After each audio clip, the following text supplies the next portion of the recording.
There is a short scene in the final season of Steven Universe where a character we had been told was good, the founder of the Crystal Gems, the figure every adult in the show had spent their lives mourning or worshipping or trying to escape, is revealed to have been someone else entirely.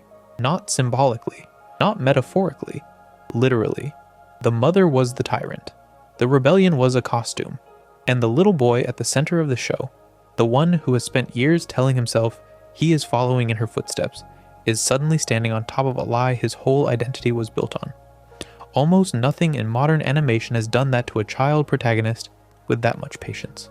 Tonight, on Futuro, we are going through every forbidden theory Steven Universe has ever quietly invited, the ones the show only hints at, the ones the fans have built whole essays around, the ones that turn the gentle cartoon into something much harder to look at. So get comfortable, turn the lights down, and if you have not subscribed yet, it really does help us keep making these long ones. The first forbidden theory is not really about a twist at all. It is about the show itself, and what kind of story it was always going to become. Steven Universe begins, on the surface, as a wholesome cartoon. A round, soft, cheerful boy lives in a beach town with 3 magical guardians and helps them on missions to protect the earth from the strange, glowing creatures that crawl out of the ocean and the cliff faces. The early episodes have a very specific texture. They are warm, slow, often comedic, often about something small like ice cream sandwiches or a parade or a haunted lighthouse. If you started the show at the beginning and stopped after the first dozen episodes, you would walk away thinking you had watched a sweet, slightly offbeat children's show with very pretty backgrounds, and that is exactly the cover story. Because if you keep watching, the show begins to do something that almost no other Western animated series for children has ever managed, which is that it gradually but unmistakably reveals that everything inside that wholesome frame is the leftover of a war. The Crystal Gems are not a quirky trio of adventurers. They are survivors. The beach city the boy grows up in is built on a battlefield. The mother he never met is not the saint everyone has been polishing her memory into, and the guardians who raised him have all been carrying versions of grief that range from quiet sadness to something a lot closer to post-traumatic stress. The cheerful tone of the early episodes was not a lie, exactly. It was the way the survivors had learned to talk in front of the child. And the longer you watch, the more you realize the show has been documenting very carefully what it looks like when the people raising you are trying to protect you from a history they cannot finish processing themselves. That is the first forbidden theory of Steven Universe. The premise. The show was never about a boy with magical powers having adventures. The show was always about a boy slowly discovering that the adults around him were broken by something they did not choose, that the world he loves is a small green corner of a much larger crime, and that being the person he is going to have to become will cost him something he does not yet understand. Every theory that follows tonight is downstream of that one. We will be moving slowly through these. None of them are tidy. Begin at the center of everything, the theory the show eventually canonized, but which fans had been circling for years before the reveal.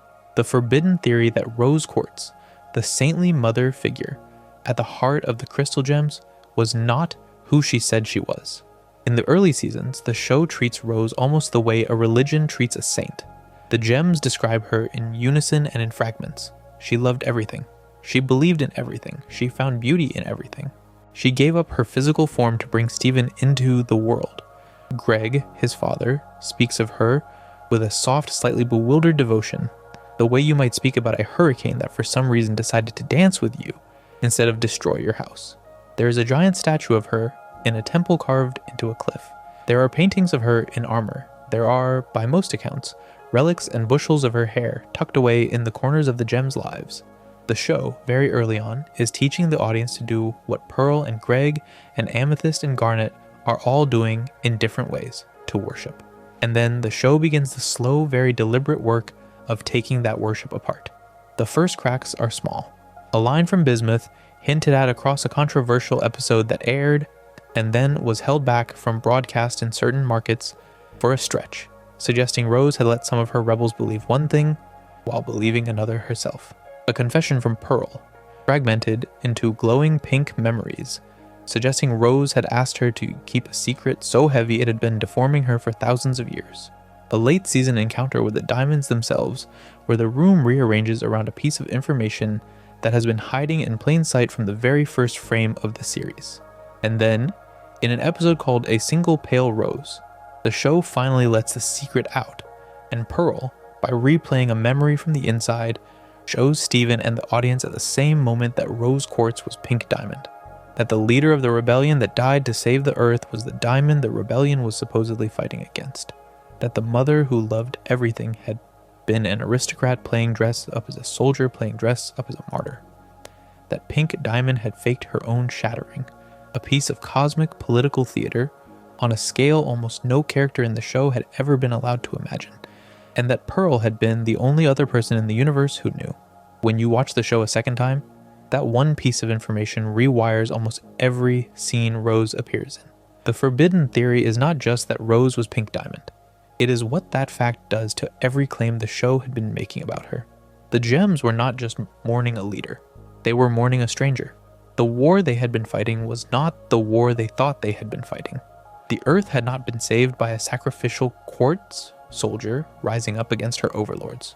The Earth had been saved by one of the overlords abandoning the project halfway through and never quite telling the locals which side she had originally been on. And the moment you accept that, you have to ask the question the show then spends 2 more seasons quietly asking. Was Rose actually a hero at all? That is the second forbidden theory, and it is heavier than the first. The show is generally careful not to fully answer it. The reading the series eventually offers is forgiving.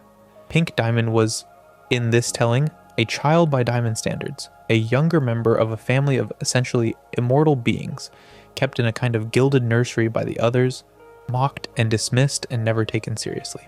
She came to Earth as part of a colonization project that would have hollowed the planet out into a dead shell crawling with newly emerged gem soldiers, and at some point in the process she saw the Earth and the people on it, and decided that the cost of finishing the colony was not worth it. Whether that decision was moral awakening or rebellious teenage defiance or both at the same time is something the show leaves to your reading. What is canon is that she eventually came to oppose her own family, that she went to extraordinary lengths to fake her own death, that she invented a new identity and lived inside it for thousands of years, and that the rebellion she led, in that disguise, drove the diamonds off the Earth and saved everything that was left. But under all of that, there is the question Bismuth was already asking before she was poofed and put in a bubble and quietly stored in the temple for thousands of years. Did Rose actually fight the right war? Did she try to address the underlying engine of what the diamonds were doing across the universe? Or did she just save the one planet she had personally fallen in love with and walk away? Were the Gems who died in that rebellion told the full truth about who they were fighting for and why? There are fans who will tell you, gently or not gently, that the forbidden reading of the show is that Rose Quartz did the smaller, more selfish version of the right thing, that she stopped the harm in the place she could see, that she did not stop the harm anywhere else, and that everyone who loved her on Earth has been paying the cost of that incomplete revolution for thousands of years, because the diamonds were still up there, and the Empire was still running, and Bismuth was still in a bubble in the basement, and Pearl was still keeping the secret, and the Crystal Gems were still telling each other a beautiful, edited story about who their leader had been. And then there is the third layer of the same forbidden theory, the layer that is the hardest to look at, which is what Rose did when she was no longer Pink Diamond. Because she did not just disguise herself as a Quartz soldier. She used that disguise to live among Quartz soldiers, to fall in love with humans, to make promises she would not always be able to keep. There is, scattered through the show, the unsettling implication that Rose used her status, even in disguise, in ways that the modern audience finds uncomfortable. She had relationships with humans who aged and died while she did not. She left wreckage behind her in the form of broken loyalties, abandoned soldiers, gems who had followed her without ever being told what they were really following. Spinel, in the movie, is the embodiment of one of those wreckages. As far as fans have pieced together, Rose, even after her conversion, did the thing aristocrats often do when they switch sides. She kept the entitlement. She kept the assumption that her preferences, her loves, her sudden enthusiasms deserved to reshape the lives around her without explanation. The show, to its credit, never quite settles whether this reading is correct or unfair. The Gems who knew her wrestle with it in different ways. Pearl swings between defending her and grieving her. Garnet sees her with a clearer eye, partly because Garnet is herself a fusion and therefore born from a kind of rebellion Rose enabled. Amethyst spends a long time confused, because Amethyst was emerged from the same kindergarten Rose had once helped run. Greg, the human husband, settles into a kind of soft, generous acceptance that is its own form of refusing to look, and Stephen, the son, ends up carrying all of those readings inside him at the same time. The worshipful one and the suspicious one and the loving one and the grieving one. And a lot of what the later seasons are actually about is what it does to a child to inherit a mother that complicated, that contradictory, that loved. If you wanted a single sentence for the forbidden theory at the center of Steven Universe, this would be it. The hero of the rebellion was the villain in disguise, and the villain in disguise was a complicated person who did mostly the right thing for mostly the wrong reasons. And the child who inherited her body is going to spend his entire adolescence trying to figure out what to do with that. Almost everything else we're going to talk about tonight is a footnote to that. If Rose is the center of the show, Pearl is the character the show was hiding behind her. And the forbidden theory about Pearl is harder to look at than the one about Rose, because Pearl has nowhere to escape to. Rose is dead, or transformed, or whatever the show wants to call the process by which she ended and Steven began. Pearl is in the kitchen. Pearl is in the temple. Pearl is right there, on the couch, watching the boy grow up, and the longer you watch the show, the more clearly you understand that Pearl has been in love with the same person for thousands of years, that the person was her commanding officer, that the person was, in the strict literal sense of Gem society, her owner, and that she has never been allowed to call any of that what it is.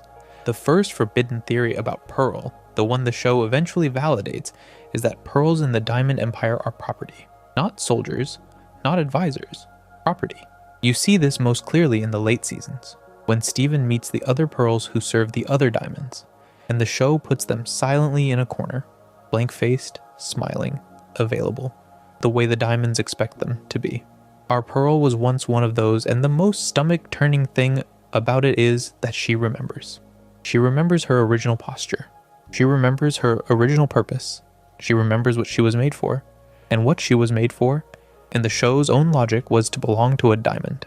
The crystal gems we meet on Earth, the soft, sword-fighting, anxious, brilliant, deeply private Pearl, is what happens when one of those decorative objects gets to walk away from her owner and slowly, painfully, over thousands of years, becomes a person. The forbidden theory builds from there, because the person she walked away with was her owner. The diamond she belonged to put on a soldier's body, called herself something else, and asked Pearl to come along. Pearl said yes, the way she had been built to say yes, and then she spent the rest of her existence trying to figure out whether the yes had ever been hers. The show is delicate about this, but it does not let you forget it. There are scenes throughout the series in which Pearl behaves around the memory of Rose in ways that look a lot like the behavior of someone who was loved in a register that was never quite equal. She idealizes. She apologizes for her own grief. She defines herself by service to a being who was, no matter how kindly, also always the person who outranked her by orders of magnitude. The forbidden reading of Pearl is that Rose Quartz, even with the best intentions in the universe, never fully unmade the asymmetry between them, and that Pearl, even with thousands of years to think about it, has never been entirely able to either. And then there is the secret. For thousands of years, Rose asked Pearl to carry the truth that Pink Diamond was not actually shattered, that the entire founding myth of the crystal gems was a fiction, that the rebellion's most sacred grievance was a lie. Pearl could not tell anyone. Pearl could not tell Garnet. Pearl could not tell Amethyst. Pearl could not even in the strictest sense tell herself, because the order had been built into her body in a way that froze the words in her throat. There is an episode where Pearl tries to communicate the secret to Steven by handing him objects, by gesturing, by playing charades against the limits of her own programming, and the secret physically will not leave her. You can read that as a magical plot device. You can also read it as one of the most patient depictions of being silenced by someone you loved that any cartoon has ever attempted. What Rose did to Pearl in asking her to keep that secret was not romantic, and was not noble. It was cruel. It was the kind of thing you do to someone you can do that to, and yet Pearl keeps loving her. That is the part the show refuses to make tidy. Pearl spends the entire run of the series caught between gratitude and grief, between worship and the slow recognition that she was used. The forbidden theory does not need to choose. The forbidden theory is that both things can be true at the same time, that you can be the love of someone's life and also the person they leaned on the hardest, and that for thousands of years, Pearl has been holding the contradiction without anywhere to put it down. The show, in the back half, gives her a little. Sapphire and Ruby's wedding gives her a moment in the spotlight. The reveal episode finally lets the secret leave her mouth, and you can almost see her body shape change in the frames after she finishes saying it.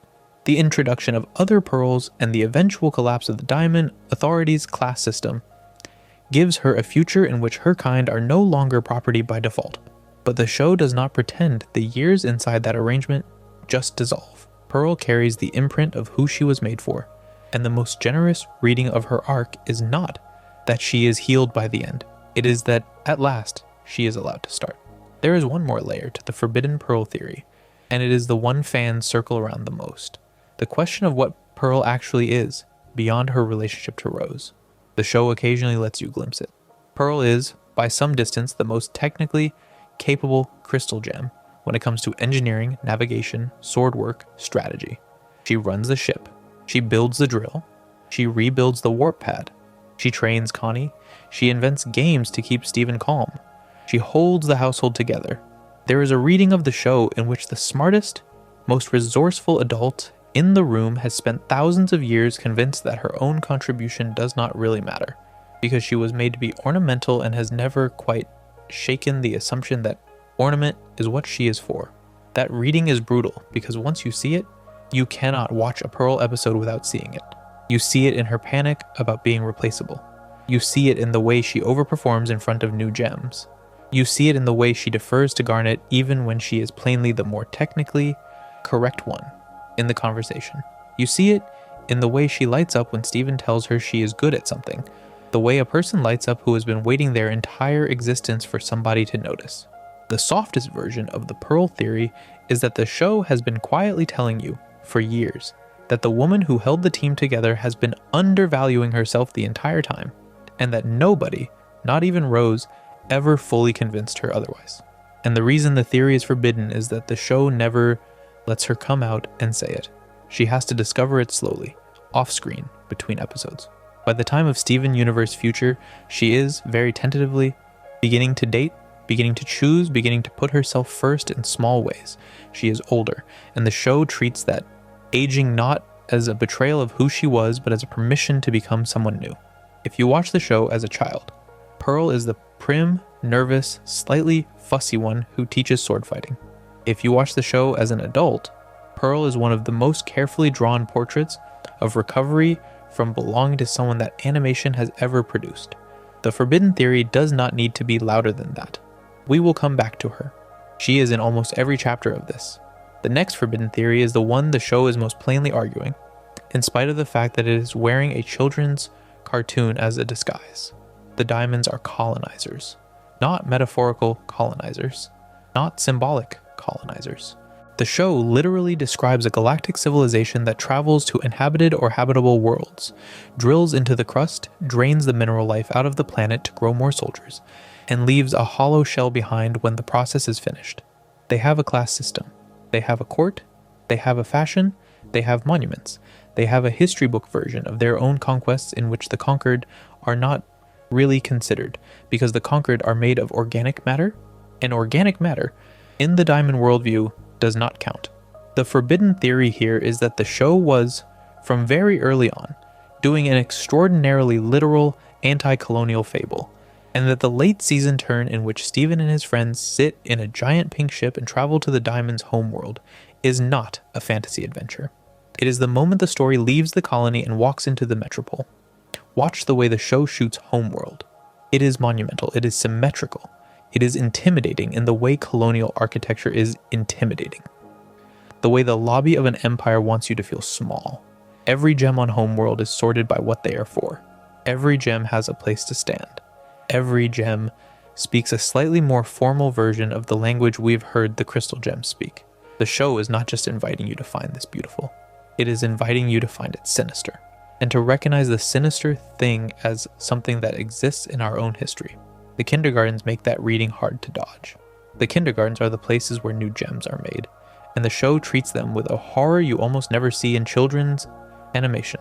They are described as drained land, as exhausted soil, as the place where the organic life that used to be there has been used up to produce something else.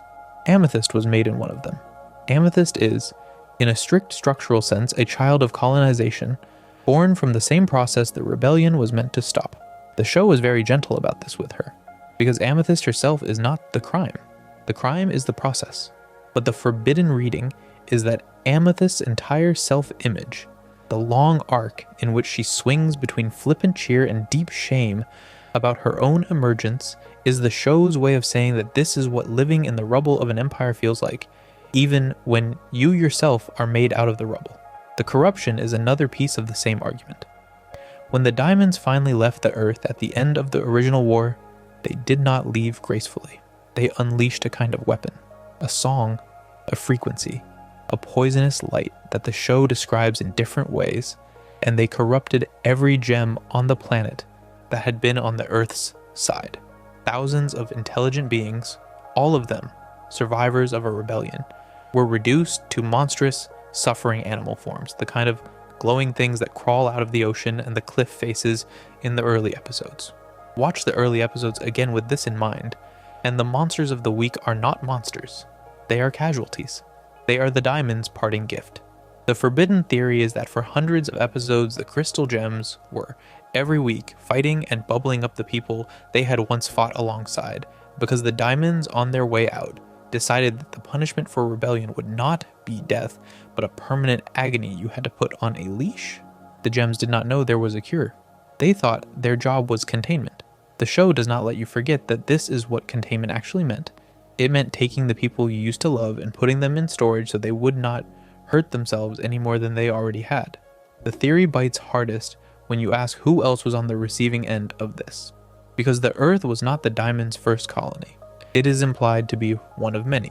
There are dead planets, there are dead colonies. There are entire civilizations of off-colors, gems made wrong, gems hidden from the system, gems who were never going to be allowed to live because they did not fit the schema.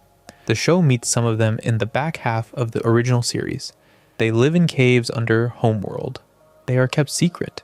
They are protected by other off-colors. They are, in a very direct sense, refugees of the empire that the diamonds run. The forbidden reading is that when the show eventually shows Steven and the audience the underside of Homeworld, it is asking you to recognize that the polished surface of any empire is sitting on a population that is constantly being told they should not exist. And the off-colors are not a fantasy invention. They are the show's way of putting that population on screen. White Diamond is the part of this that fans circle the most carefully, because White Diamond is not really a person. White Diamond is an ideology.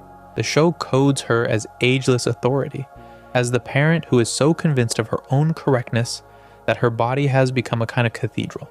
She has a fleet, she has a ship, she has a courtroom, she has a serenity that no other character in the show is allowed to access, because her serenity is what comes of having never had to lose. When she finally takes the stage in the last act of the original series, she does something that should be remembered as one of the most chilling sequences in modern animation. She does not fight Steven.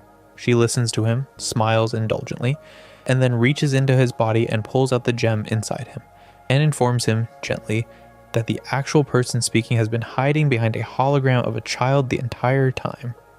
She is so certain that Pink Diamond is wearing Steven that she literally removes Steven to prove it. This is what the worst kind of authority looks like. It does not yell. It does not threaten. It just refuses to believe that the people in front of it are anyone other than the figures it has already decided they are. White Diamond is what happens when you build a civilization that has never been wrong. And the show, very carefully, puts the entire weight of the original series finale on the question of whether a person like that can ever be told a truth she does not already believe. Yellow and blue are the other half of this argument, and the forbidden theory about them is gentler.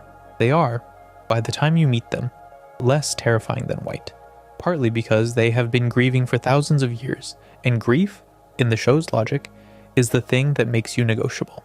Blue Diamond cries. She cries constantly. She has a court that has to learn to absorb the weather of her crying.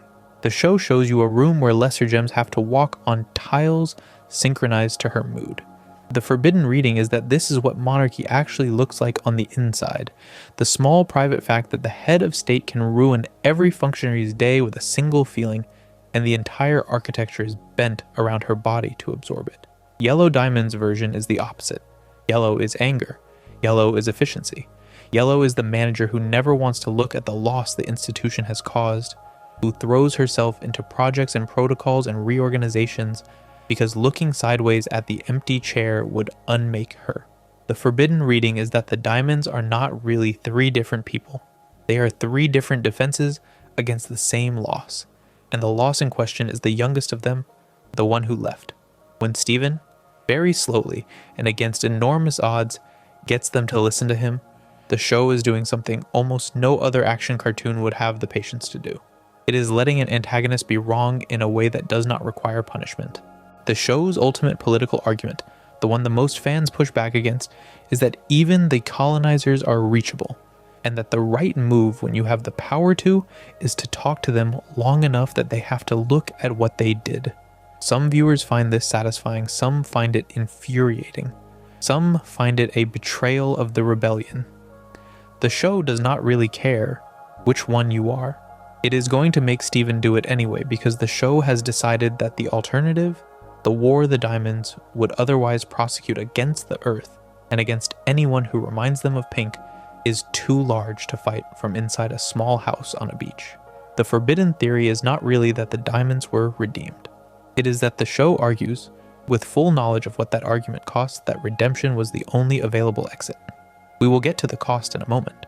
There is a character in Steven Universe whose entire arc is dedicated to the forbidden theory that the rebellion was never going to win unless it was prepared to do the thing nobody else was willing to do, and whose existence inside the basement of the Crystal Gems Temple is, by itself, an indictment of the show's main moral argument.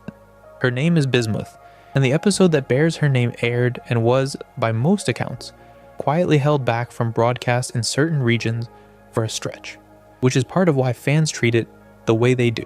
The premise of the theory is not even subtle. The show literally puts the question in her mouth. Bismuth, a member of the original rebellion, designed a weapon to permanently shatter diamonds. Rose refused to allow it. Bismuth pushed back.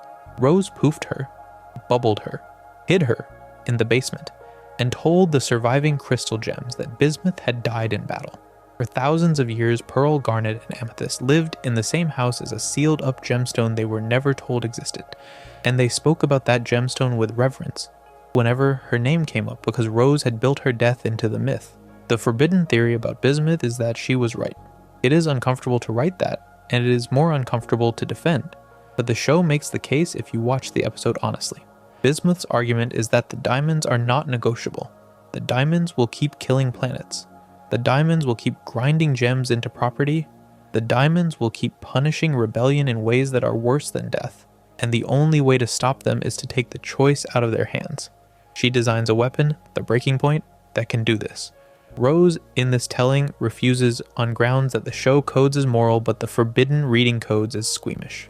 Rose does not want to be the kind of leader who orders the killing of the people she grew up with. Bismuth tells her that this is a luxury position. The argument here is that Bismuth was articulating plainly the cost of a half-rebellion, and that Rose, by silencing her, condemned the universe to thousands of years of additional diamond rule, and tens of thousands of corrupted gems, and ultimately the death of an entire Earth war's worth of people. The show then quietly continues, because the show wants you to think it picked the right side. But the question Bismuth raised does not go away. It sits in the bubble in the basement. It sits in every scene Pearl and Garnet are in. It sits at the dinner table. When Stephen finally finds Bismuth and brings her back, the show does something interesting and a little cowardly. It frames the moment of conflict as Bismuth attacking Stephen, as a kind of rage spiral, as if her grievance has become a personal one rather than a political one. Stephen wins. He puts her back in a bubble, voluntarily this time, and only later, after he is older and has more leverage, lets her out again to rejoin the crystal gems on better terms. By the end of the show, Bismuth is on the team. She is loved. She is dating. She is forging weapons in a peaceful, almost domestic mode that the show wants you to read as evidence that she was never really the radical that her younger self was. The forbidden reading pushes back on this. It says that Bismuth was not redeemed, Bismuth was metabolized. The character whose presence in the basement was the central moral question of the rebellion was eventually folded into the household so completely that the question stopped being asked. And if you watch her later seasons very carefully, you can see her every so often hold an opinion at the edges of her mouth and then put it back down. She has been on this team a long time. She has seen what happens to gems who push the question too hard. The reason fans treat the Bismuth episode the way they do is that the show, in a single act of writing, did three things at once. It gave the rebellion its sharpest critic. It immediately defeated that critic. And it then quietly absorbed the critic into the household, where she would no longer be allowed to ask the original question. That is a forbidden theory in itself. It is the suspicion that the show, even at its most progressive, was not entirely able to look at the conclusion Bismuth had drawn. Because if Bismuth was right, then the entire framework of redemption, the slow climb toward forgiving the diamonds, the gentle ending in which the empire is reformed rather than dismantled, becomes a much darker proposition. The Bismuth question is the question every fan who has ever felt uneasy about the diamond redemption arc is actually asking. Did the show pull its punch? Did it sand Bismuth down so it could keep telling the story it wanted to tell? The answer is unprovable in the strict sense, but the show does not exactly hide its preference. It chose Steven's mercy. It put Bismuth back in the basement and then took her out again on terms that were no longer hers. The thing that keeps the question alive is the show's own honesty about it. The Bismuth episode is not framed as a triumph for Steven, it is framed as a small, sad event in his life. He defeats her, and then he is sad. He is sad in the next episode and the one after that. The show clearly knows that the moment Bismuth went back in the bubble, something was buried that the gems should have been allowed to look at. The forbidden reading is that Steven knew, even at that age, that he had just done what Rose did. He had taken a gem he could not argue with, and he had silenced her by putting her in storage. He had inherited the move, and one of the quietest arcs of the back half of the show is the way Steven, especially in Steven Universe Future, becomes more and more aware that his mother's most consistent management technique was the one he just used. The Bismuth question never went away. The show never quite answered it, and everything Steven does in the years after, including the version of him that breaks down in Future, is the long reckoning with the move he made when he was a child. If you watch the Bismuth episode now on a rewatch, you may notice the way she fights. She fights with absolute clarity. She is not unhinged. She is articulate. She tells Steven what she believes, why she believes it, and what she thinks will happen if the rebellion fails to do what she wants to do. The episode is paced like a debate, not a brawl. The show is asking you to listen, and the forbidden theory is that a lot of fans, in private, on long second watches, eventually concede that they were not entirely sure she lost the argument. The fight, yes. The argument, no.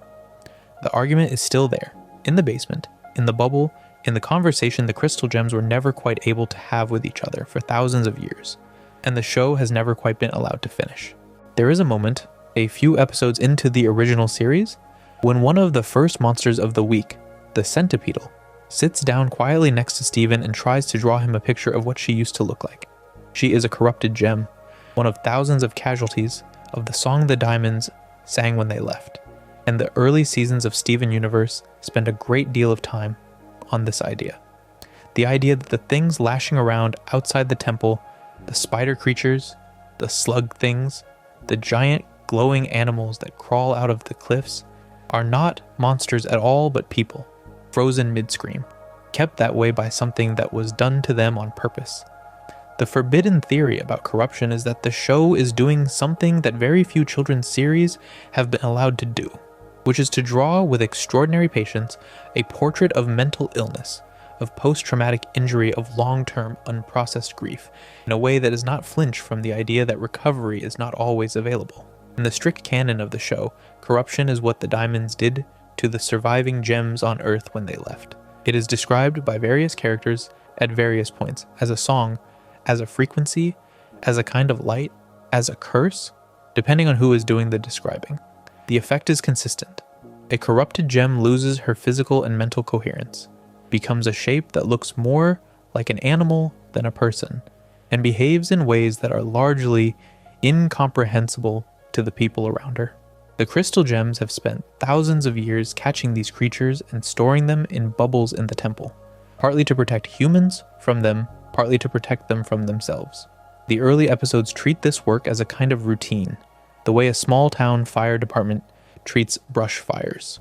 The forbidden theory is that the show is asking you to notice that the crystal gems are quietly doing the work of an entire psychiatric system on their own, with no training, no clear cure, and an institutional memory full of guilt about how the patients got that way.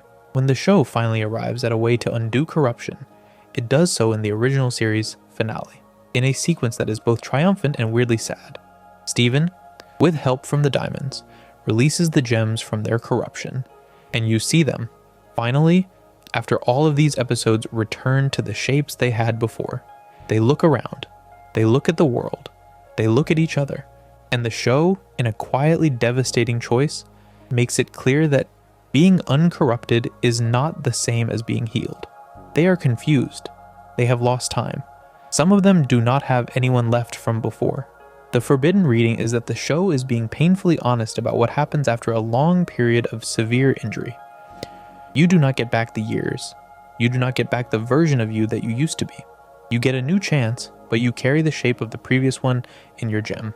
There is an even more uncomfortable layer to this. The show, very subtly, suggests that corruption is not entirely external.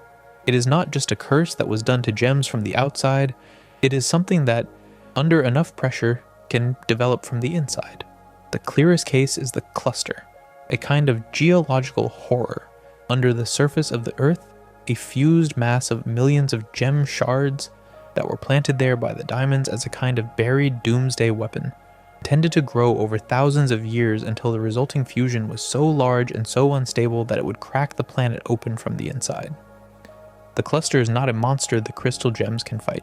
It is a vast, suffering, half-conscious collective, made of pieces of broken gems who were never asked whether they wanted to fuse, who emerge in the dark, against their will, with no body to come back to. The forbidden theory about the cluster is that the show was, in a children's cartoon, writing one of the most disturbing depictions of mass trauma in any animated series, and that it expects you to look at this enormous suffering thing under the ground and feel sorry for it. What Steven eventually does when he confronts the cluster is the move the show keeps returning to. He talks. He goes inside the cluster mentally, he speaks to the shards, he convinces them that fusing without consent is something they can refuse to do.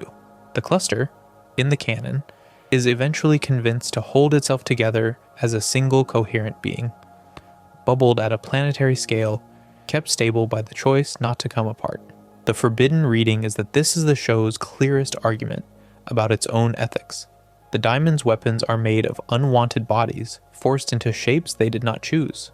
The Rebellion's weapons, when Bismuth wanted them, would have been made of those same shapes broken further. Steven's third option, the show argues, is to ask the shapes what they want. It is an argument that fans have spent years either agreeing with or rejecting, but the show is unambiguous about which side it is on. And then, once the original series is over, the show turns the corruption question back on Steven himself. In Steven Universe Future, the limited series that follows the main run, Steven, now a teenager, starts to develop physical symptoms that nobody can explain. His body changes color under stress. He grows larger. He glows pink. His powers stop being healing and start being damaging. The show is very careful not to use the word corruption, because corruption is what the diamonds did to other gems, and Steven was not present for that. But the visual language is unmistakable. Steven is becoming a monster. Steven is becoming the thing the crystal gems use to bubble up. The forbidden theory is that the show is, in its last act, making explicit what was always implied. Corruption is not a magical disease. Corruption is what happens when a person has carried more than a person is supposed to carry, for long enough that the structure starts to break. Steven, raised by survivors, told he was the one who could fix everything, taught from childhood that his job was to heal everyone else, has been gradually corrupting himself the entire time, and nobody noticed because the symptoms looked, for a long time, like being a good person. If you watch Steven Universe Future as a child, it is sad. If you watch it as an adult, it is one of the most precise pieces of animation about the long-term effects of being parentified that television has ever made. Steven was never given the choice to be a kid. Steven was always the diplomat, the healer, the negotiator, the bridge between the diamonds and the rebellion, the bridge between his mother and the crystal gems, the bridge between humanity and gem kind. He absorbed everyone else's grief, partly because his gem powers literally let him do that, partly because he was the only person in the room small enough that everyone was willing to ask him to. By the time he is 16, the show suggests all of that absorbed grief has nowhere to go. It comes out as a body. The forbidden reading is that the entire run of Steven Universe, the entire patient, loving, slow burn of the original series, was the setup for the moment in the sequel when the show would finally let the audience see what carrying everyone else's grief actually does to a person, and that the answer was not graceful. The answer was a glowing pink boy in the backyard, smashing his own house, screaming because he does not know how to ask for help, terrified that everyone he loves will leave him if he does. The corruption theory is the one that turned Steven Universe into something completely different. On the rewatch, the monsters were people. The people are monsters. The boy in the middle of it is becoming both. And the forbidden reading is that the show was always going there. The early episodes were never lighthearted. They were lit with the light of a household that had agreed to pretend everything was fine until the child was old enough to know it was not. There is a forbidden theory about fusion that has been with the show since the very first time you saw two gems become one. And the show, depending on which episode you are on, either nods at it or quietly pretends it has not noticed. The theory is that fusion is, in the show's logic, both a magical military mechanic and a metaphor that the writers were using to talk about love, sex, and gender on a children's network in the early years of the previous decade, when they were not always allowed to talk about those things directly. The theory is not the metaphor itself, because the metaphor is sitting right on the surface. It is what the metaphor was up against, what it had to disguise itself as, and how much the show was getting away with under cover of children's animation. Start with the basics. Fusion is presented in the show as the act of two or more gems combining into a single, larger body, governed by a single, larger consciousness that exists for as long as the participants choose to maintain it. The original series treats fusion as a holy thing among the crystal gems, the highest form of relationship they have available to them. Garnet, the leader of the crystal gems for most of the show, is herself a permanent fusion of two smaller gems, Ruby and Sapphire, and the show, in one of its most beloved episodes, eventually reveals that Garnet has been a continuous fusion for thousands of years because Ruby and Sapphire are in love. Garnet is, in the show's literal sense, the embodiment of an ongoing romance. She is not a metaphor for an ongoing romance. She is the ongoing romance, walking around, fighting monsters. The Diamond Authority, in contrast, treats fusion as a strict military protocol. Fusion is allowed between gems of the same kind. Fusion is allowed between subordinate and superior only on certain ceremonial occasions. Fusion across kinds, fusion between equals who were not supposed to choose each other, fusion as expression is treated by the diamonds as obscene. The forbidden reading is that this is an absolutely direct, almost embarrassingly literal allegory for queer love under a regime that has decided some bodies belong with some bodies, and that everything else is a violation. The show is not subtle about it. The diamonds, when they encounter Garnet, refer to her existence as wrong. The diamonds, when they encounter Stevani, the fusion of Steven and Connie, do not know what to make of someone who is neither boy nor girl, neither human nor gem, and the show explicitly codes their confusion as the response of a regime to a body it cannot classify. The forbidden theory is that the show was, for years, performing one of the longest sustained pieces of queer storytelling on a major children's network, and was doing so under cover of a magical combat mechanic, and that this was both the show's quiet political achievement and the source of half of the difficulties it had with the networks airing it. Stevani is the place where this becomes loudest. Stevani is the fusion of Steven, who is in part a gem, and Connie, who is fully human, which is in the show's logic supposed to be impossible. Stevani is older than either of them, taller than either of them, has a voice that belongs entirely to neither of them, and is referred to by characters throughout the show, including in writing from the people who made the show, as a single person whose pronouns are neither masculine nor feminine. The show treats Stevani's existence as joyful. The show treats Stevani's existence as a little frightening. The show treats Stevani's body as something that does not need to be explained or justified to anyone watching, including the audience and including the other characters. The forbidden reading is that, in doing this, Steven Universe gave a generation of children a vocabulary for non-binary identity at a moment when very little children's media was doing that, and that the show was aware, episode by episode, of exactly what it was doing and which networks would and would not let it air the relevant episodes intact. The censorship around fusion is part of the picture, and it is one of the only places in tonight's video where we can talk about real-world events without speculating. Various international broadcasters, at various points, held back, re-edited, or refused to air certain episodes of the show, including the wedding episode in which Ruby and Sapphire, the two gems whose fusion makes up Garnet, get married. The episode aired in some countries and was withheld in others. There is no need to invent a conspiracy here. The events are documented, and the public reasoning was, broadly speaking, that the wedding of two characters coded as feminine, kissing in the explicit form of a wedding kiss, was considered by some regional broadcasters to be unsuitable for children. The forbidden theory does not need any embellishment. It is simply that the show was, in this episode, attempting to put a same-gender wedding on a children's network, was largely successful, and was occasionally interfered with. The wedding aired. The kiss aired. The two characters whose ongoing fusion you had been watching for years finally got to say out loud what their fusion had always been. The forbidden theory is that this was a deeply important act of children's media, and that the network conversations around it are, on their own, a story worth telling, but that the show, in the end, won the argument. There is one more wrinkle in the fusion theory, and it is the one fans circle around the most quietly. The show goes out of its way at various moments to draw the line between consensual fusion and non-consensual fusion, and to insist that the difference is enormous.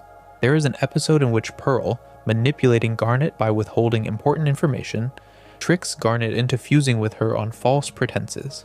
And Garnet, when she realizes, is angrier than the show has ever let her be. There is a sequence in which Smoky Quartz, the fusion of Steven and Amethyst, is made and unmade in the middle of an argument, and the show codes the discomfort with precision. There is the way the diamonds force gems to fuse on Homeworld, the way the cluster was made by the forced fusion of shattered gem shards under the earth, the way Jasper, in her rage and despair, attempts to fuse with creatures who cannot consent. The forbidden theory is that the show is doing a sustained allegory about bodily consent, about the difference between intimacy that is chosen and intimacy that is taken, and that the entire mythology of fusion is, in the end, a children's series argument about the absolute moral weight of being asked first. The forbidden reading is darker than that.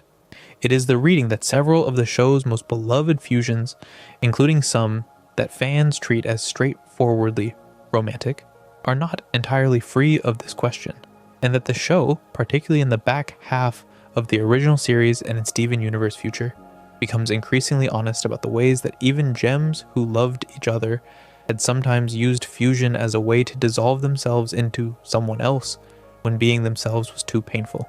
Stevani, in Future, hits a moment where Steven cannot keep their fusion stable because Steven is no longer able to be present with another person without leaking grief. Stevani, in that scene, comes apart. The argument the show is making, even in its gentlest moments, is that consent is not a single yes at the start of a relationship, but a continuous, fragile, renegotiated thing that every fusion in the show has to keep choosing to maintain.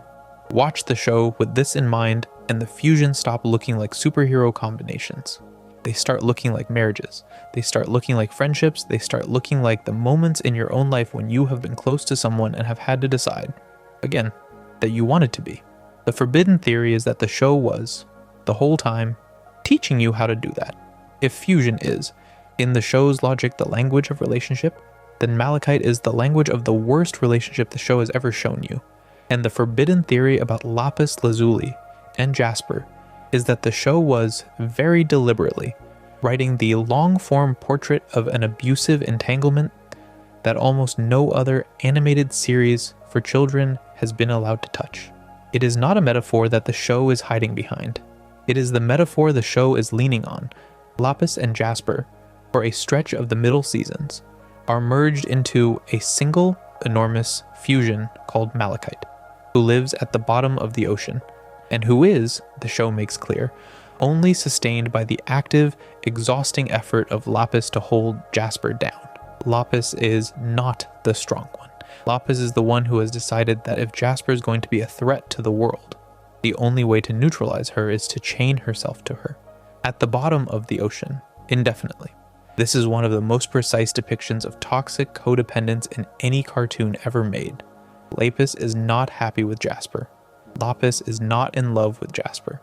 Lapis is, at the moment of the fusion, a deeply traumatized gem who has spent thousands of years trapped in a mirror, who has only just been released from a different cage, and who, almost immediately, decides that the only way she has any control over her life is to take a more powerful person and submerge them with her into a worse cage. The show is honest about this. Lapis says out loud that she is enjoying being the strong one for once. Jasper in turn falls into a posture that is genuinely difficult to watch. After Malachite eventually comes apart, Jasper is shown, repeatedly, trying to refuse with Lapis. She begs, she justifies. She tells Lapis that the two of them were better together. She tells Lapis that Lapis is the only one who understands her. She articulates almost every line that the literature on long-term abusive relationships will tell you the abuser sometimes uses on the person they abused. And the show, in a quiet and terrifying piece of writing, lets her say all of it without softening it. The forbidden reading is that the show in this arc is not interested in either Lapis or Jasper being purely a victim or purely a perpetrator. It is willing to do the much harder thing, which is to show two characters in a relationship that was bad for both of them, in which both of them did things that the other one could not forgive, and in which neither of them, in any cartoon logic, would normally be allowed to be drawn as both. Lapis spends the entire back half of the show trying to live with what she did inside Malachite.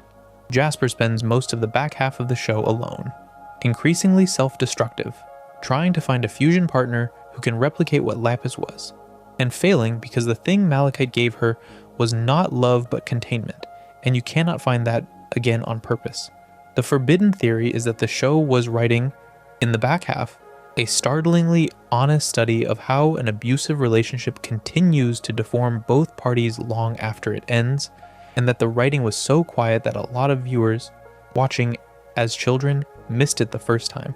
There is a moment in Steven Universe Future when Jasper, after a long arc of solitary exile and a brief, awful attempt to apprentice herself to a corrupted Steven, finally faces what she has been, and the show treats her with a tenderness that some fans found cathartic and some found unearned.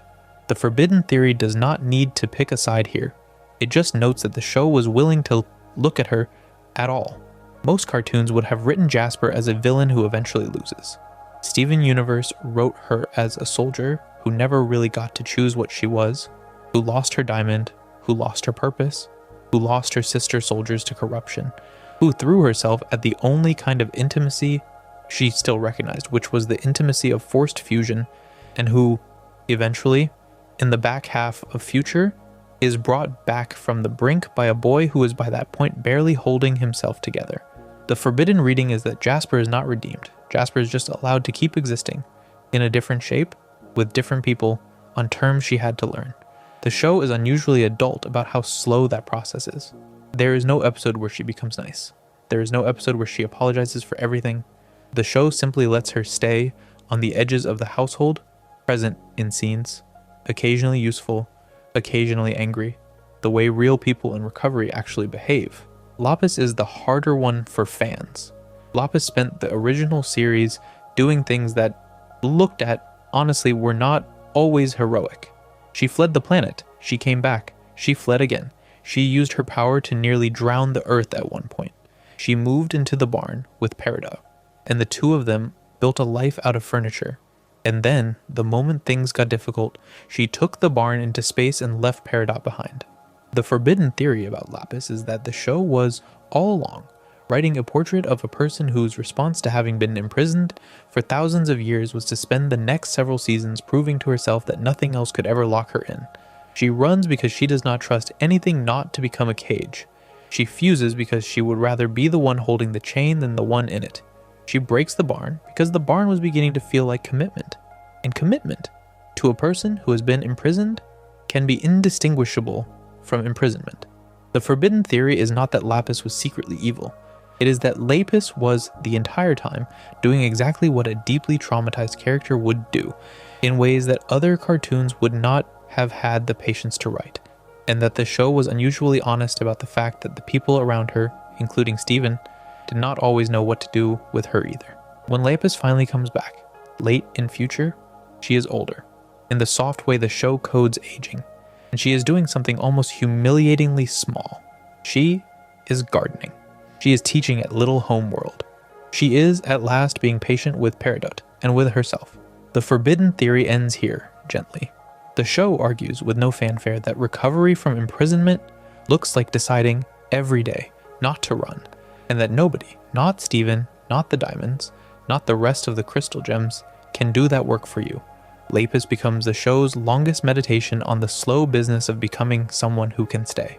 And in the long shadow of all of this, Malachite is still down there in the ocean as a memory. Both halves of it carry what it did to them for the rest of the series, even after they are no longer fused. The forbidden theory ends with a simple observation, the kind of thing you only notice in a third or fourth rewatch. There is no episode in which Lapis and Jasper sit down and talk about what they did to each other. The show has them both, in different ways, in the same town, in the same school, in the same orbit, by the end, and it never lets them have the conversation. The forbidden reading is that the show knew, very precisely, that some relationships do not get reconciled. They get outlived. The forbidden theory about Spinel is so painful that fans tend to either embrace it loudly or refuse to talk about it at all. Spinel is the antagonist of the film that connects the original series to Steven Universe Future, a feature-length musical that was released after the main run of the show concluded. She is, in the show's terms, a plaything, a pink gem with stretchy limbs and exaggerated cartoon proportions, designed to amuse a more powerful gem, with no other function and no other purpose. The forbidden theory is that the show was, in the film, finally making explicit the part of the original series it had been the most careful about, the part where Rose, in her previous identity as Pink Diamond, left behind people, the part where the costume she wore to become a hero had been worn over the wreckage of relationships she had not finished with. Spinel is the wreckage. The film is the moment that wreckage finally finds her on the front lawn. The setup of the film is, on its surface, simple. Spinel arrives on Earth thousands of years after Pink Diamond left her in the garden, having waited the entire time alone in a single pose, expecting her best friend to come back. The show has, in the lead-up, given us a montage that fans have collectively decided is one of the most upsetting sequences in the run. She waits for centuries. She waits for thousands of years. The flowers in the garden grow up around her. She does not move.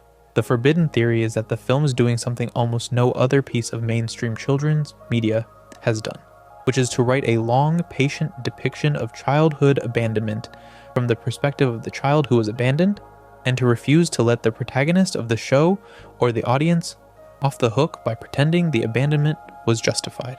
When Spinel finally arrives at the present day, she is no longer a plaything. She has reinvented herself into something close to a villain, but the show, in its writing, will not quite let you read her as one. Her plan is destructive, yes. Her weapon is a device that erases the memories of the gems she fires it at, which is, in itself, one of the most carefully chosen weapons in the show's catalog, because it is the inverse of what she wants. She wants someone to remember her, so she takes their memories.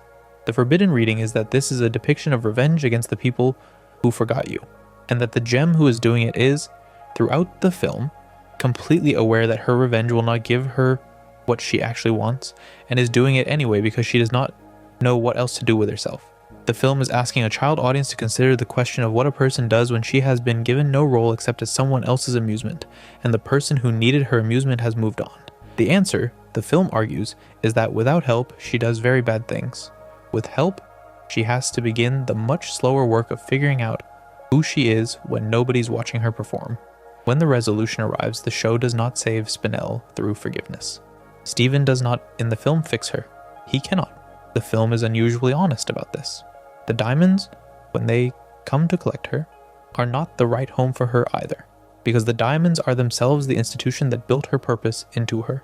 The film ends with Spinel returning to homeworld in the diamond's care, and the forbidden theory is that this ending is bittersweet on purpose. The film does not pretend that the people who created the wound are the right people to heal it.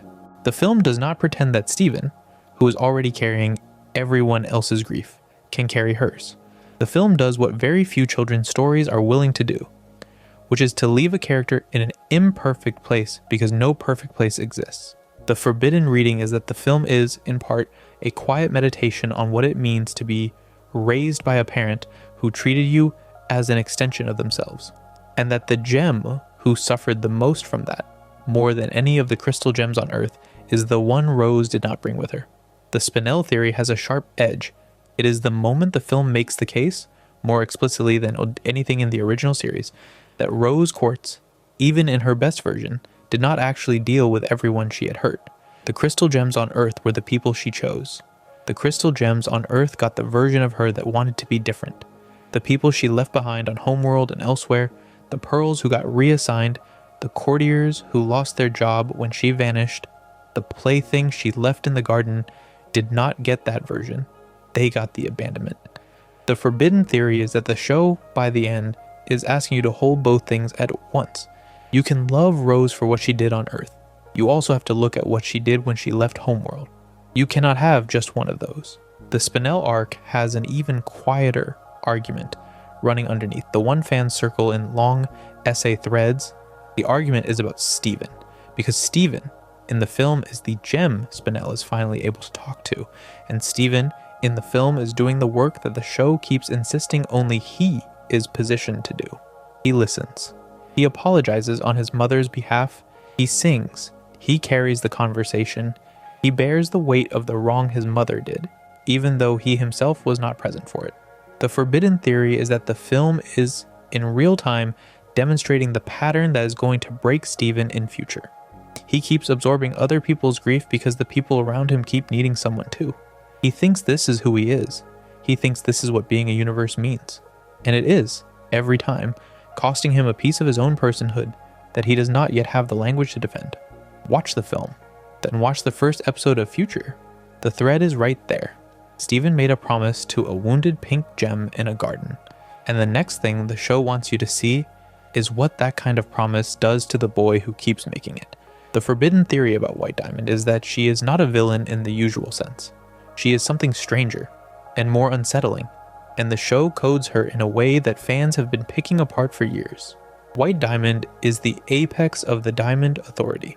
White Diamond is the matriarch from whom the other diamonds were, in some metaphysical sense, derived. White Diamond is the one who has never had to acknowledge being wrong, because in her own internal account of the universe is made up of her own preferences expressed as people. The forbidden reading is that the show was, in its last act, doing a portrait of an authoritarian parent so complete that it could not be summarized in any single line of dialogue. White Diamond is a personality cult of one person, sustained by every other person in the room agreeing not to disagree with her. The visual design tells you most of it before she opens her mouth. She is so large that the other diamonds, themselves enormous, look like children next to her. Her court is a head. Her ship is a head.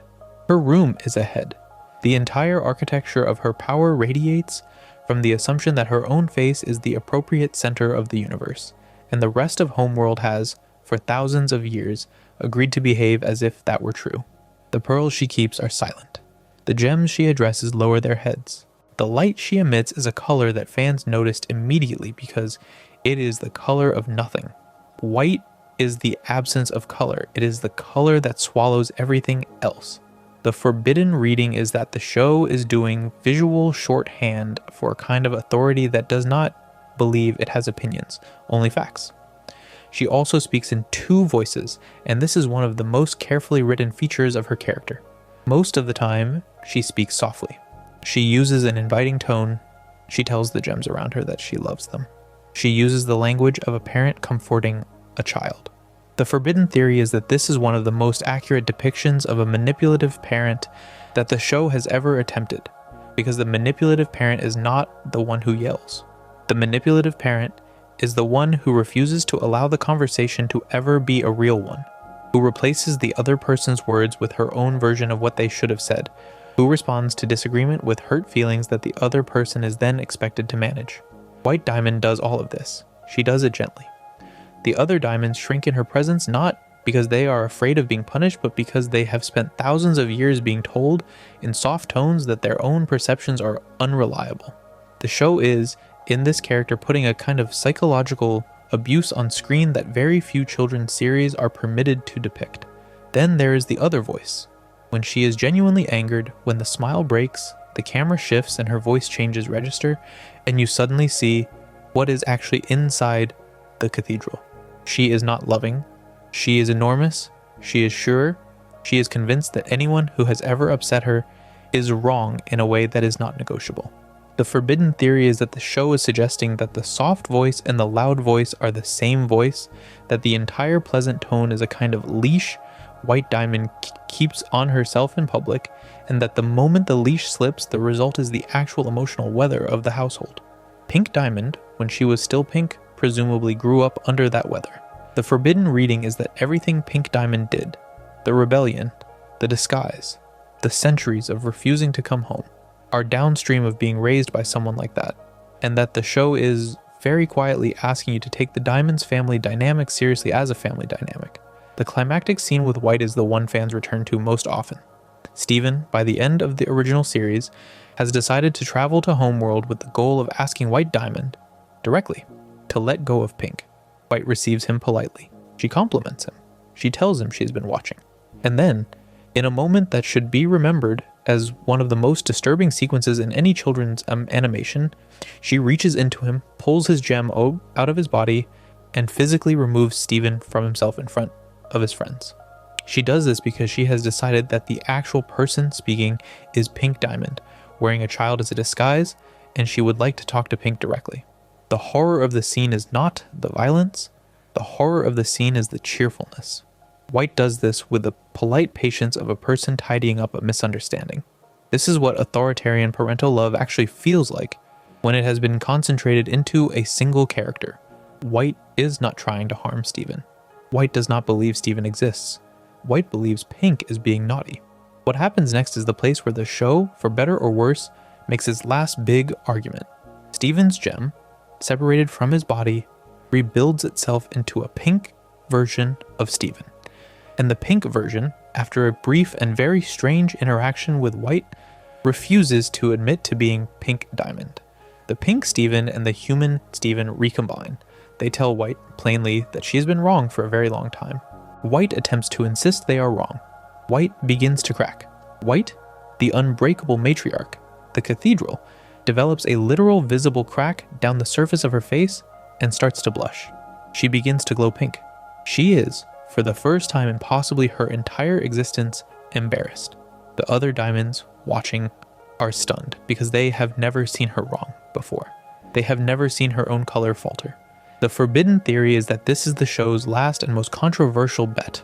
The bet that the only way to dismantle authoritarianism is to humiliate it gently.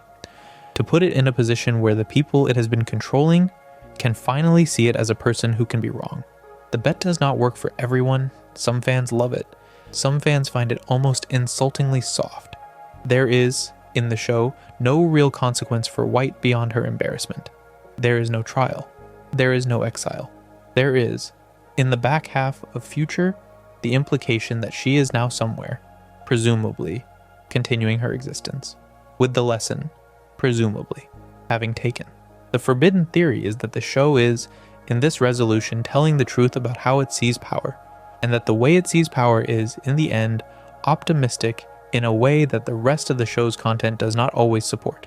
The show is willing to depict the colonialism, the corruption, the abuse, the consent violations, the centuries of property arrangements, the entire institutional apparatus of the diamonds. And then it argues that the institution can be reformed by being shamed, in person, by a teenage boy who is the reincarnation of the youngest member of the family. The forbidden reading is that this is too neat. The forbidden reading is that the show, when it had to land its plane, took the gentlest available exit. The other reading, the one Rebecca Sugar and the writers seem to lean toward, is that this was the only ending that could have allowed any of the surviving characters to actually live afterwards. A war of extermination against the diamonds would have ended differently. The crystal gems would have won, perhaps, but they would have been a different group of people at the end of it. The Forbidden Theory does not have to choose between these readings. It just notes that the show, at its most ambitious, was willing to argue that the only sustainable victory over a person like White Diamond is to make her, in front of everyone she has spent her life controlling, look small. Whether you believe that argument is, in the end, where the show divides its audience. The Forbidden Theory about Steven Universe Future is that it is the show's true ending, that the original series finale was always going to require this sequel in order to make sense, and that the people who watched the original series and assumed it was over at the Diamond Reformation walked away with a version of the story that the writers did not actually intend.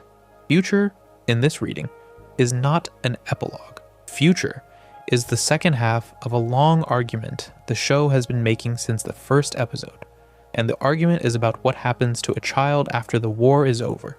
The setup of Future is simple and brutal. The diamonds have been reformed. Homeworld is now peaceful. The crystal gems are no longer at war. Steven, at 16, is now sitting in a house full of people who all know what they want to do next. And Steven, for the first time in his life, has no role. He has spent his entire existence being the one who fixes things. The fixing is done. The Forbidden Theory is that Future is doing something almost no other animated show has been allowed to do, which is to write, with full clinical honesty, what it looks like when a person whose identity was built around crisis is finally allowed to live in peace and discovers that he does not... How? Steven, throughout Future, is unwell. He is not depressed in the cartoon shorthand way. He is depressed in the way that the show's writers, several of whom have spoken in interviews about their own experiences, clearly know in person. He is sleeping poorly, he is eating poorly, he is jumping at noises, he is misreading conversations, he is trying to make everyone around him feel okay, because he has never had to be the person in the room who is not okay before, and the moment he tries to be that person, he panics. Then his body starts to fail. This is the visual language the show uses, but the forbidden reading is that the body failing is not magical. It is psychosomatic. Steven, under stress, starts to glow pink. He grows in size when he is angry. He cannot control his powers when his emotions move. His healing powers, which had been the center of his entire identity since childhood, no longer work the way they used to, because his body is no longer interested in healing other people. His body is, by this point, asking for somebody to heal him, and his entire training has taught him that he is not the one anyone is supposed to heal. The pink, glowing, expanding Steven is not a magical transformation.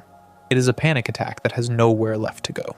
It is the show depicting a teenager whose internal pressure has built up so completely over years of being asked to carry everyone's grief that his body has begun to invent symptoms in order to make anybody, notice.